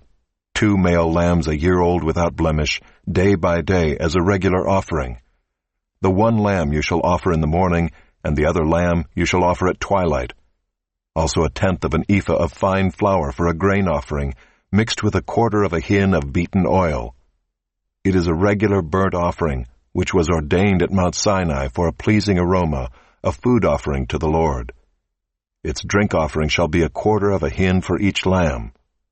In the holy place you shall pour out a drink offering of strong drink to the Lord. The other lamb you shall offer at twilight. Like the grain offering of the morning and like its drink offering, you shall offer it as a food offering with a pleasing aroma to the Lord. On the Sabbath day, 2 male lambs a year old without blemish, and 2/10 of an ephah of fine flour for a grain offering mixed with oil, and its drink offering. This is the burnt offering of every Sabbath, besides the regular burnt offering and its drink offering. At the beginnings of your months you shall offer a burnt offering to the Lord, 2 bulls from the herd, 1 ram, 7 male lambs a year old without blemish, also 3/10 of an ephah of fine flour for a grain offering mixed with oil for each bull, and 2/10 of fine flour for a grain offering mixed with oil for the 1 ram, and 1/10 of fine flour mixed with oil as a grain offering for every lamb, for a burnt offering with a pleasing aroma, a food offering to the Lord. Their drink offerings shall be 1/2 a hin of wine for a bull, 1/3 of a hin for a ram, and 1/4 of a hin for a lamb. This is the burnt offering of each month throughout the months of the year. Also 1 male goat for a sin offering to the Lord. It shall be offered besides the regular burnt offering and its drink offering. On the 14th day of the first month is the Lord's Passover, and on the 15th day of this month is a feast. 7 days shall unleavened bread be eaten. On the first day there shall be a holy convocation. You shall not do any ordinary work, but offer a food offering, a burnt offering to the Lord. 2 bulls from the herd, 1 ram, and 7 male lambs a year old. See that they are without blemish. Also their grain offering of fine flour mixed with oil. 3/10 of an ephah shall you offer for a bull, and 2/10 for a ram. 1/10 shall you offer for each of the 7 lambs. Also 1 male goat for a sin offering, to make atonement for you. You shall offer these besides the burnt offering of the morning, which is for a regular burnt offering. In the same way you shall offer daily for 7 days the food of a food offering, with a pleasing aroma to the Lord. It shall be offered besides the regular burnt offering and its drink offering.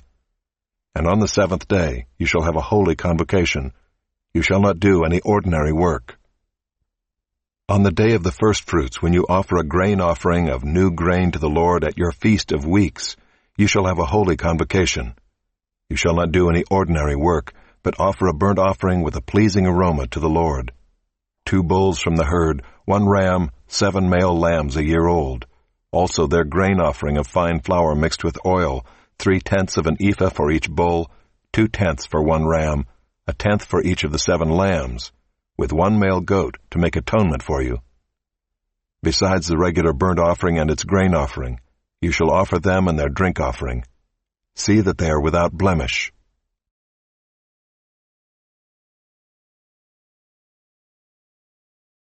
Chapter 29. On the first day of the 7th month you shall have a holy convocation. You shall not do any ordinary work. It is a day for you to blow the trumpets, and you shall offer a burnt offering for a pleasing aroma to the Lord. 1 bull from the herd, 1 ram, 7 male lambs a year old without blemish. Also their grain offering of fine flour mixed with oil, 3/10 of an ephah for the bull, 2/10 for the ram, and 1/10 for each of the 7 lambs, with 1 male goat for a sin offering, to make atonement for you. Besides the burnt offering of the new moon, and its grain offering, and the regular burnt offering and its grain offering, and their drink offering according to the rule for them, for a pleasing aroma, a food offering to the Lord. On the 10th day of this 7th month you shall have a holy convocation and afflict yourselves. You shall do no work, but you shall offer a burnt offering to the Lord, a pleasing aroma, 1 bull from the herd, 1 ram, 7 male lambs a year old. See that they are without blemish. And their grain offering shall be of fine flour mixed with oil, 3/10 of an ephah for the bull, 2/10 for the 1 ram, 1/10 for each of the 7 lambs. Also 1 male goat for a sin offering, besides the sin offering of atonement, and the regular burnt offering and its grain offering, and their drink offerings. On the 15th day of the 7th month you shall have a holy convocation. You shall not do any ordinary work, and you shall keep a feast to the Lord 7 days. And you shall offer a burnt offering, a food offering, with a pleasing aroma to the Lord, 13 bulls from the herd, 2 rams, 14 male lambs a year old. They shall be without blemish.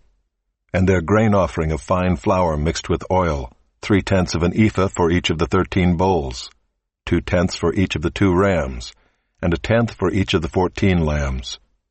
Also 1 male goat for a sin offering, besides the regular burnt offering, its grain offering, and its drink offering.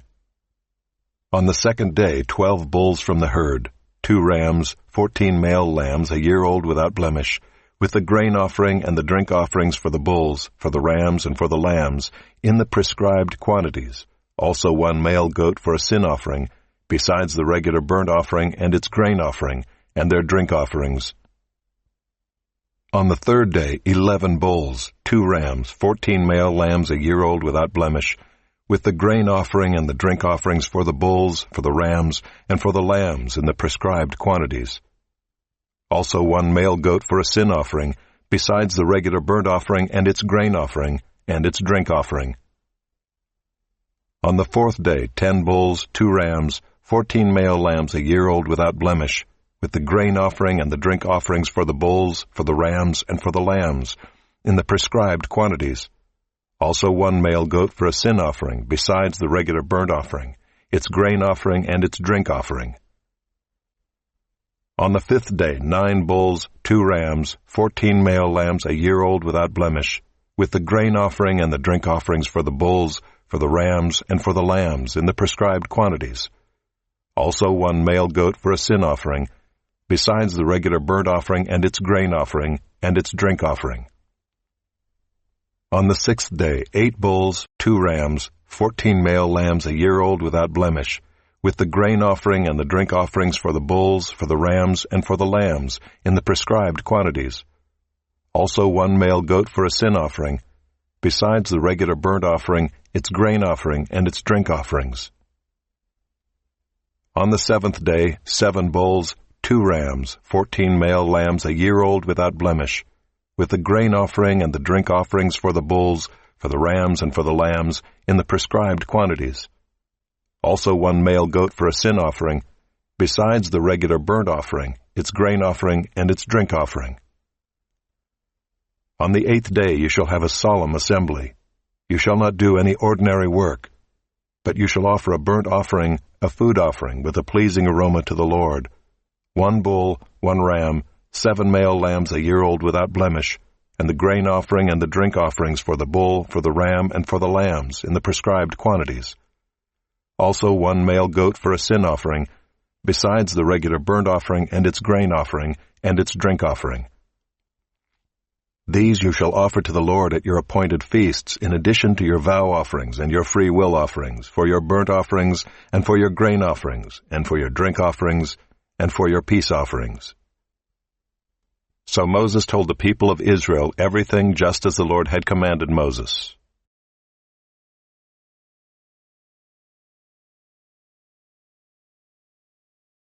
Chapter 30. Moses spoke to the heads of the tribes of the people of Israel, saying, This is what the Lord has commanded. If a man vows a vow to the Lord or swears an oath to bind himself by a pledge, he shall not break his word. He shall do according to all that proceeds out of his mouth. If a woman vows a vow to the Lord and binds herself by a pledge, while within her father's house in her youth, and her father hears of her vow and her pledge by which she has bound herself, and says nothing to her, then all her vows shall stand, and every pledge by which she has bound herself shall stand. But if her father opposes her on the day that he hears of it, no vow of hers, no pledge by which she has bound herself, shall stand. And the Lord will forgive her because her father opposed her. If she marries a husband while under her vows or any thoughtless utterance of her lips by which she has bound herself, and her husband hears of it, and says nothing to her on the day that he hears, then her vows shall stand, and her pledges by which she has bound herself shall stand.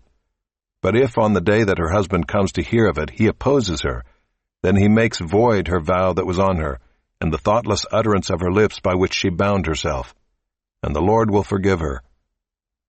But any vow of a widow or of a divorced woman, anything by which she has bound herself, shall stand against her.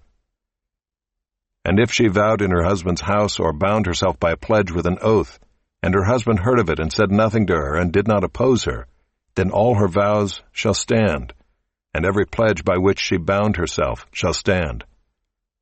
But if her husband makes them null and void on the day that he hears them, then whatever proceeds out of her lips concerning her vows or concerning her pledge of herself shall not stand. Her husband has made them void, and the Lord will forgive her. Any vow and any binding oath to afflict herself her husband may establish, or her husband may make void. But if her husband says nothing to her from day to day, then he establishes all her vows or all her pledges that are upon her. He has established them because he said nothing to her on the day that he heard of them. But if he makes them null and void after he has heard of them, then he shall bear her iniquity. These are the statutes that the Lord commanded Moses about a man and his wife, and about a father and his daughter while she is in her youth within her father's house.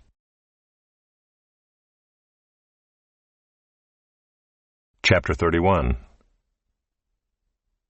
The Lord spoke to Moses, saying, Avenge the people of Israel on the Midianites. Afterward you shall be gathered to your people. So Moses spoke to the people, saying, Arm men from among you for the war, that they may go against Midian to execute the Lord's vengeance on Midian. You shall send 1,000 from each of the tribes of Israel to the war. So there were provided out of the thousands of Israel 1,000 from each tribe, 12,000 armed for war. And Moses sent them to the war, 1,000 from each tribe, together with Phinehas the son of Eleazar the priest, with the vessels of the sanctuary and the trumpets for the alarm in his hand. They warred against Midian as the Lord commanded Moses, and killed every male. They killed the kings of Midian with the rest of their slain, Evi, Recham, Zur, Hur, and Reba, the 5 kings of Midian. And they also killed Balaam the son of Beor with the sword. And the people of Israel took captive the women of Midian and their little ones, and they took as plunder all their cattle, their flocks, and all their goods. All their cities and the places where they lived, and all their encampments they burned with fire, and took all the spoil and all the plunder, both of man and of beast. Then they brought the captives and the plunder and the spoil to Moses, and to Eleazar the priest, and to the congregation of the people of Israel, at the camp on the plains of Moab, by the Jordan at Jericho. Moses and Eleazar the priest and all the chiefs of the congregation went to meet them outside the camp. And Moses was angry with the officers of the army, the commanders of thousands and the commanders of hundreds, who had come from service in the war. Moses said to them, "Have you let all the women live? Behold, these, on Balaam's advice, caused the people of Israel to act treacherously against the Lord in the incident of Peor, and so the plague came among the congregation of the Lord. Now therefore kill every male among the little ones, and kill every woman who has known man by lying with him. But all the young girls who have not known man by lying with him, keep alive for yourselves. Encamp outside the camp 7 days. Whoever of you has killed any person, and whoever has touched any slain, purify yourselves and your captives on the 3rd day and on the 7th day. You shall purify every garment, every article of skin, all work of goat's hair, and every article of wood." Then Eleazar the priest said to the men in the army who had gone to battle, "This is a statute of the law that the Lord has commanded Moses. Only the gold, the silver, the bronze, the iron, the tin, and the lead, everything that can stand the fire, you shall pass through the fire, and it shall be clean. Nevertheless, it shall also be purified with the water for impurity. And whatever cannot stand the fire, you shall pass through the water. You must wash your clothes on the 7th day, and you shall be clean, and afterward you may come into the camp." The Lord said to Moses, "Take the count of the plunder that was taken, both of man and of beast, you and Eleazar the priest and the heads of the fathers' houses of the congregation, and divide the plunder into 2 parts, between the warriors who went out to battle and all the congregation.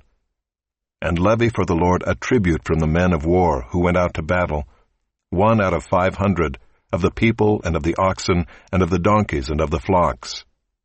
Take it from their half, and give it to Eleazar the priest as a contribution to the Lord.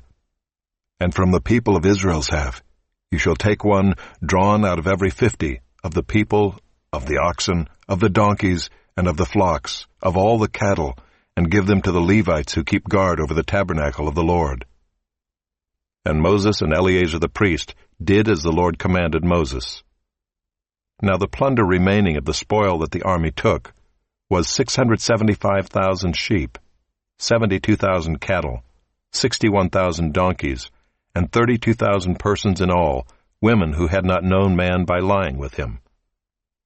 And the portion of those who had gone out in the army, numbered 337,500 sheep, and the Lord's tribute of sheep was 675. The cattle were 36,000, of which the Lord's tribute was 72. The donkeys were 30,500, of which the Lord's tribute was 61. The persons were 16,000, of which the Lord's tribute was 32 persons. And Moses gave the tribute, which was the contribution for the Lord, to Eleazar the priest, as the Lord commanded Moses. From the people of Israel's half, which Moses separated from that of the men who had served in the army, now the congregation's half was 337,500 sheep, 36,000 cattle, and 30,500 donkeys, and 16,000 persons. From the people of Israel's half, Moses took 1 of every 50, both of persons and of beasts, and gave them to the Levites who kept guard over the tabernacle of the Lord, as the Lord commanded Moses. Then the officers who were over the thousands of the army, the commanders of thousands, and the commanders of hundreds, came near to Moses and said to Moses, "Your servants have counted the men of war who are under our command, and there is not a man missing from us. And we have brought the Lord's offering, what each man found, articles of gold, armlets and bracelets, signet rings, earrings, and beads, to make atonement for ourselves before the Lord." And Moses and Eleazar the priest received from them the gold, all crafted articles. And all the gold of the contribution that they presented to the Lord from the commanders of thousands and the commanders of hundreds was 16,750 shekels. The men in the army had each taken plunder for himself. And Moses and Eleazar the priest received the gold from the commanders of thousands and of hundreds, and brought it into the tent of meeting, as a memorial for the people of Israel before the Lord.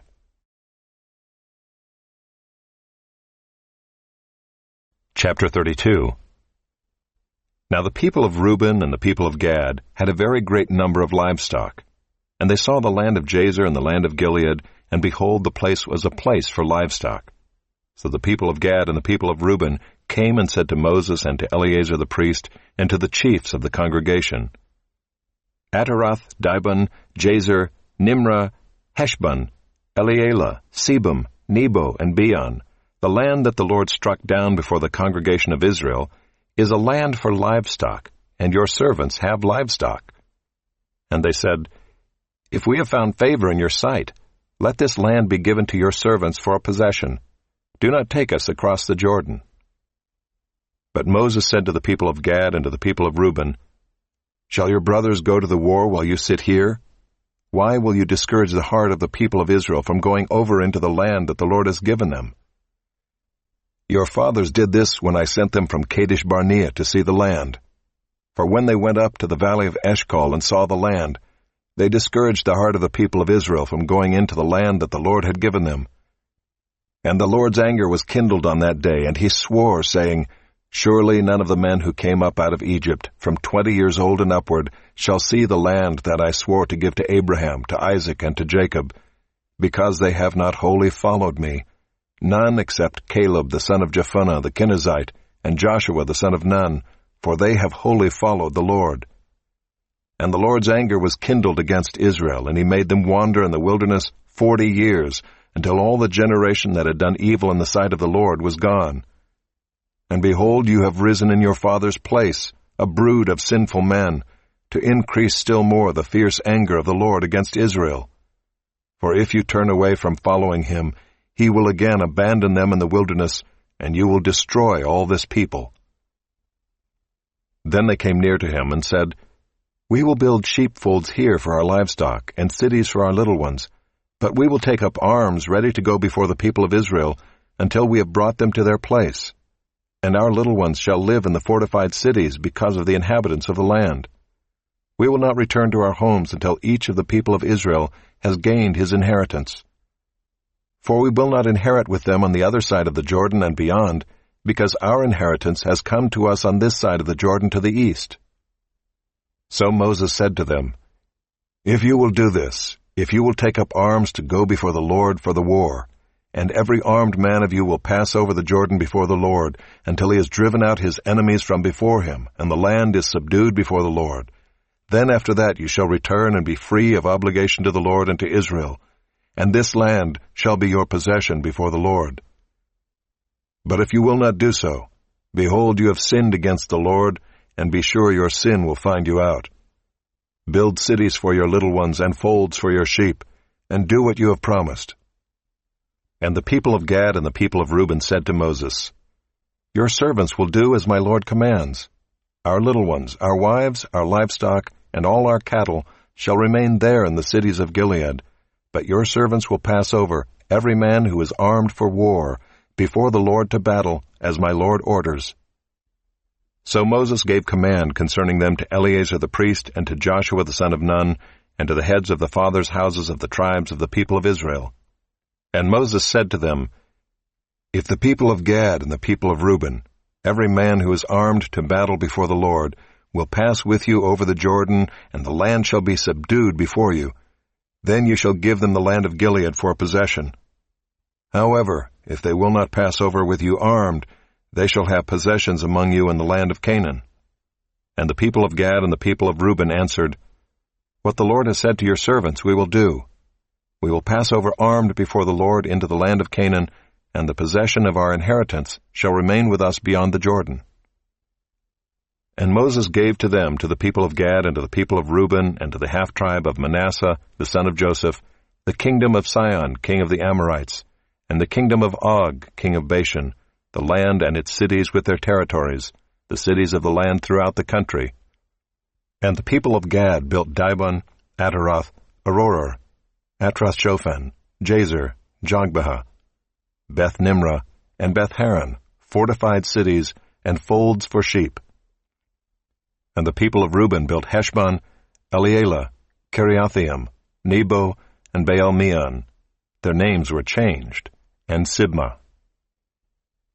And they gave other names to the cities that they built. And the sons of Machir the son of Manasseh went to Gilead and captured it, and dispossessed the Amorites who were in it. And Moses gave Gilead to Machir the son of Manasseh, and he settled in it. And Jair the son of Manasseh went and captured their villages, and called them Havoth-Jair. And Nobah went and captured Kenath and its villages, and called it Nobah, after his own name.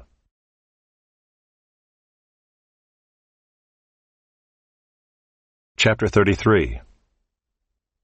These are the stages of the people of Israel when they went out of the land of Egypt by their companies under the leadership of Moses and Aaron. Moses wrote down their starting places, stage by stage, by command of the Lord, and these are their stages according to their starting places. They set out from Ramses in the first month, on the 15th day of the first month. On the day after the Passover, the people of Israel went out triumphantly in the sight of all the Egyptians, while the Egyptians were burying all their firstborn, whom the Lord had struck down among them. On their gods also the Lord executed judgments. So the people of Israel set out from Ramses and camped at Succoth. And they set out from Succoth and camped at Etham, which is on the edge of the wilderness. And they set out from Etham and turned back to Pi-hahiroth, which is east of Baal-Zephon, and they camped before Migdol. And they set out from before Hahiroth and passed through the midst of the sea into the wilderness. And they went a 3 days' journey in the wilderness of Etham and camped at Marah. And they set out from Marah and came to Elim. At Elim there were 12 springs of water and 70 palm trees, and they camped there. And they set out from Elim and camped by the Red Sea. And they set out from the Red Sea and camped in the wilderness of Sin. And they set out from the wilderness of Sin and camped at Dophkah. And they set out from Dophkah and camped at Alush. And they set out from Alush and camped at Rephidim, where there was no water for the people to drink. And they set out from Rephidim and camped in the wilderness of Sinai. And they set out from the wilderness of Sinai and camped at Kibroth-Hattaavah. And they set out from Kibroth-Hattaavah and camped at Hazeroth. And they set out from Hazeroth and camped at Rithmah. And they set out from Rithmah and camped at Rimmon-Perez. And they set out from Rimmon-Perez and camped at Libnah. And they set out from Libnah and camped at Rissah. And they set out from Rissah and camped at Keelatha. And they set out from Keelatha and camped at Mount Shepher. And they set out from Mount Shepher and camped at Haradah. And they set out from Haradah and camped at Makeloth. And they set out from Makeloth and camped at Teath. And they set out from Teath and camped at Tirah. And they set out from Tirah and camped at Mithkah. And they set out from Mithkah and camped at Heshmonah. And they set out from Heshmonah and camped at Moseroth. And they set out from Moseroth and camped at Bene-Jaakan. And they set out from Bene-Jaakan and camped at Horhag-Gidgad. And they set out from Horhag-Gidgad and camped at Jotbatha. And they set out from Jotbatha and camped at Abronah. And they set out from Abronah and camped at Ezion-Geber. And they set out from Ezion-Geber and camped in the wilderness of Zin, that is, Kadesh. And they set out from Kadesh and camped at Mount Hor on the edge of the land of Edom. And Aaron the priest went up Mount Hor at the command of the Lord, and died there, in the 40th year after the people of Israel had come out of the land of Egypt, on the 1st day of the 5th month. And Aaron was 123 years old when he died on Mount Hor. And the Canaanite, the king of Arad, who lived in the Negeb in the land of Canaan, heard of the coming of the people of Israel. And they set out from Mount Hor and camped at Zalmonah. And they set out from Zalmonah and camped at Punon. And they set out from Punon and camped at Oboth. And they set out from Oboth and camped at Aya-Abarim in the territory of Moab. And they set out from Ayim and camped at Dibon-Gad. And they set out from Dibon-Gad and camped at Almon-Diblathaim. And they set out from Almon-Diblathaim and camped in the mountains of Abarim before Nebo. And they set out from the mountains of Abarim and camped in the plains of Moab by the Jordan at Jericho. They camped by the Jordan from Beth-Jeshimoth as far as Abel-Shittim in the plains of Moab. And the Lord spoke to Moses in the plains of Moab by the Jordan at Jericho, saying, Speak to the people of Israel and say to them, When you pass over the Jordan into the land of Canaan, then you shall drive out all the inhabitants of the land from before you, and destroy all their figured stones, and destroy all their metal images, and demolish all their high places. And you shall take possession of the land, and settle in it, for I have given the land to you to possess it. You shall inherit the land by lot according to your clans. To a large tribe you shall give a large inheritance, and to a small tribe you shall give a small inheritance. Wherever the lot falls for anyone, that shall be his. According to the tribes of your fathers you shall inherit. But if you do not drive out the inhabitants of the land from before you, then those of them whom you let remain shall be as barbs in your eyes and thorns in your sides, and they shall trouble you in the land where you dwell. And I will do to you as I thought to do to them.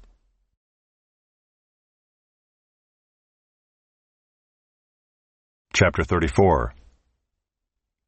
The Lord spoke to Moses, saying, Command the people of Israel and say to them, When you enter the land of Canaan, this is the land that shall fall to you for an inheritance, the land of Canaan as defined by its borders. Your south side shall be from the wilderness of Zin alongside Edom, and your southern border shall run from the end of the Salt Sea on the east. And your border shall turn south of the ascent of Akrabim, and cross to Zin, and its limit shall be south of Kadesh Barnea. Then it shall go on to Hazar Adar, and pass along to Asmon. And the border shall turn from Asmon to the brook of Egypt, and its limit shall be at the sea. For the western border you shall have the great sea and its coast. This shall be your western border. This shall be your northern border. From the great sea you shall draw a line to Mount Hor. From Mount Hor you shall draw a line to Lebo-Hamath, and the limit of the border shall be at Zedad. Then the border shall extend to Ziphron, and its limit shall be at Hazar-Enan. This shall be your northern border. You shall draw a line for your eastern border from Hazar-Enan to Shepham. And the border shall go down from Shepham to Riblah on the east side of Ain. And the border shall go down and reach to the shoulder of the sea of Kinnereth on the east. And the border shall go down to the Jordan, and its limit shall be at the Salt Sea. This shall be your land as defined by its borders all around. Moses commanded the people of Israel, saying, This is the land that you shall inherit by lot, which the Lord has commanded to give to the 9 tribes and to the half-tribe. For the tribe of the people of Reuben by fathers' houses, and the tribe of the people of Gad by their fathers' houses, have received their inheritance, and also the half-tribe of Manasseh.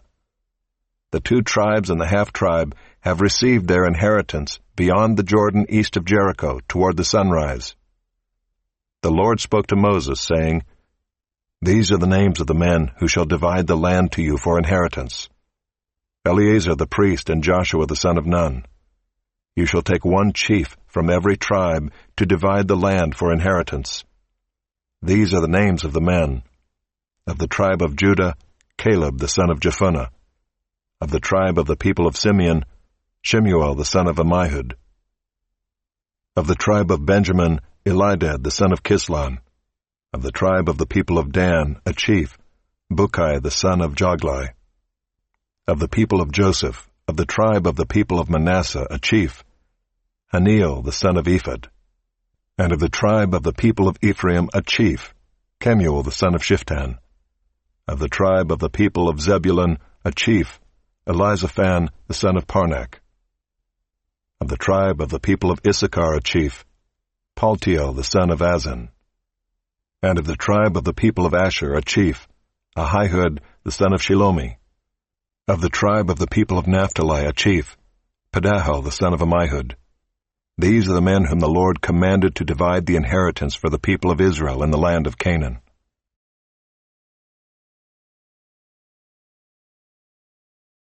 Chapter 35. The Lord spoke to Moses in the plains of Moab by the Jordan at Jericho, saying, Command the people of Israel to give to the Levites some of the inheritance of their possession as cities for them to dwell in. And you shall give to the Levites pasture lands around the cities. The cities shall be theirs to dwell in, and their pasture lands shall be for their cattle and for their livestock and for all their beasts. The pasture lands of the cities, which you shall give to the Levites, shall reach from the wall of the city outward 1,000 cubits all around. And you shall measure outside the city, on the east side 2,000 cubits, and on the south side 2,000 cubits, and on the west side 2,000 cubits, and on the north side 2,000 cubits, the city being in the middle. This shall belong to them as pasture land for their cities. The cities that you give to the Levites shall be the 6 cities of refuge, where you shall permit the manslayer to flee, and in addition to them you shall give 42 cities. All the cities that you give to the Levites shall be 48 with their pasture lands.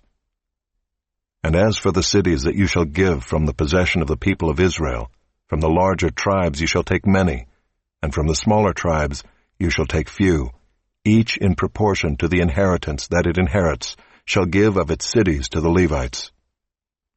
And the Lord spoke to Moses, saying, Speak to the people of Israel, and say to them, When you cross the Jordan into the land of Canaan, then you shall select cities to be cities of refuge for you, that the manslayer who kills any person without intent may flee there. The cities shall be for you a refuge from the avenger, that the manslayer may not die until he stands before the congregation for judgment. And the cities that you give shall be your 6 cities of refuge. You shall give 3 cities beyond the Jordan, and 3 cities in the land of Canaan to be cities of refuge.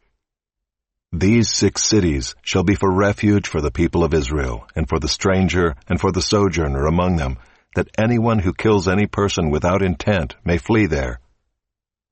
But if he struck him down with an iron object so that he died, he is a murderer. The murderer shall be put to death. And if he struck him down with a stone tool that could cause death, and he died, he is a murderer. The murderer shall be put to death. Or if he struck him down with a wooden tool that could cause death, and he died, he is a murderer. The murderer shall be put to death. The avenger of blood shall himself put the murderer to death. When he meets him, he shall put him to death.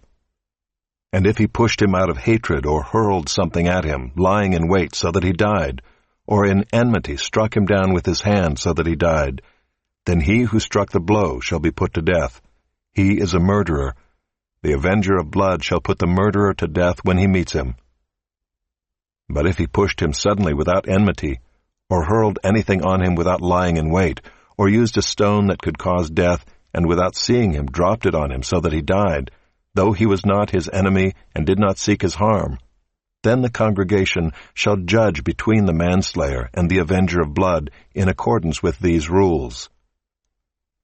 And the congregation shall rescue the manslayer from the hand of the avenger of blood, and the congregation shall restore him to his city of refuge to which he had fled, and he shall live in it until the death of the high priest who was anointed with the holy oil.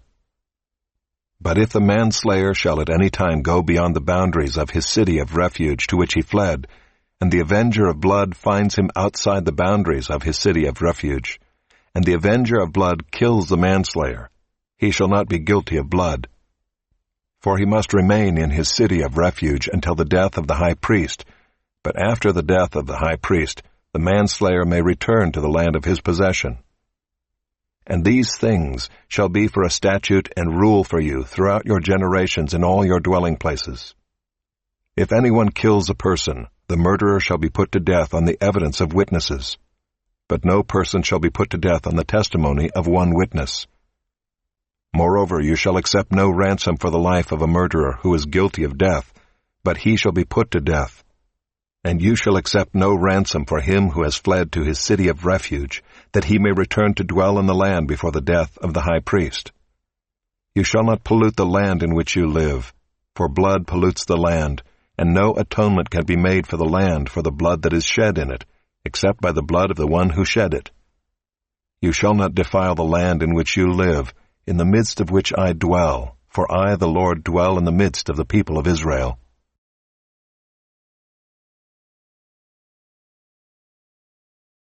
Chapter 36. The heads of the fathers' houses of the clan of the people of Gilead, the son of Machir, son of Manasseh, from the clans of the people of Joseph, came near and spoke before Moses and before the chiefs, the heads of the fathers' houses of the people of Israel. They said, The Lord commanded my lord to give the land for inheritance by lot to the people of Israel, and my lord was commanded by the Lord to give the inheritance of Zelophehad our brother to his daughters. But if they are married to any of the sons of the other tribes of the people of Israel, then their inheritance will be taken from the inheritance of our fathers, and added to the inheritance of the tribe into which they marry. So it will be taken away from the lot of our inheritance. And when the Jubilee of the people of Israel comes, then their inheritance will be added to the inheritance of the tribe into which they marry, and their inheritance will be taken from the inheritance of the tribe of our fathers. And Moses commanded the people of Israel according to the word of the Lord, saying, The tribe of the people of Joseph is right. This is what the Lord commands concerning the daughters of Zelophehad. Let them marry whom they think best. Only they shall marry within the clan of the tribe of their father. The inheritance of the people of Israel shall not be transferred from one tribe to another. For every one of the people of Israel shall hold on to the inheritance of the tribe of his fathers. And every daughter who possesses an inheritance in any tribe of the people of Israel shall be wife to one of the clan of the tribe of her father, so that every one of the people of Israel may possess the inheritance of his fathers. So no inheritance shall be transferred from one tribe to another, for each of the tribes of the people of Israel shall hold on to its own inheritance. The daughters of Zelophehad did as the Lord commanded Moses, for Mahlah, Tirzah, Hoglah, Milcah, and Noah, the daughters of Zelophehad, were married to sons of their father's brothers. They were married into the clans of the people of Manasseh the son of Joseph, and their inheritance remained in the tribe of their father's clan. These are the commandments and the rules that the Lord commanded through Moses to the people of Israel in the plains of Moab, by the Jordan, at Jericho.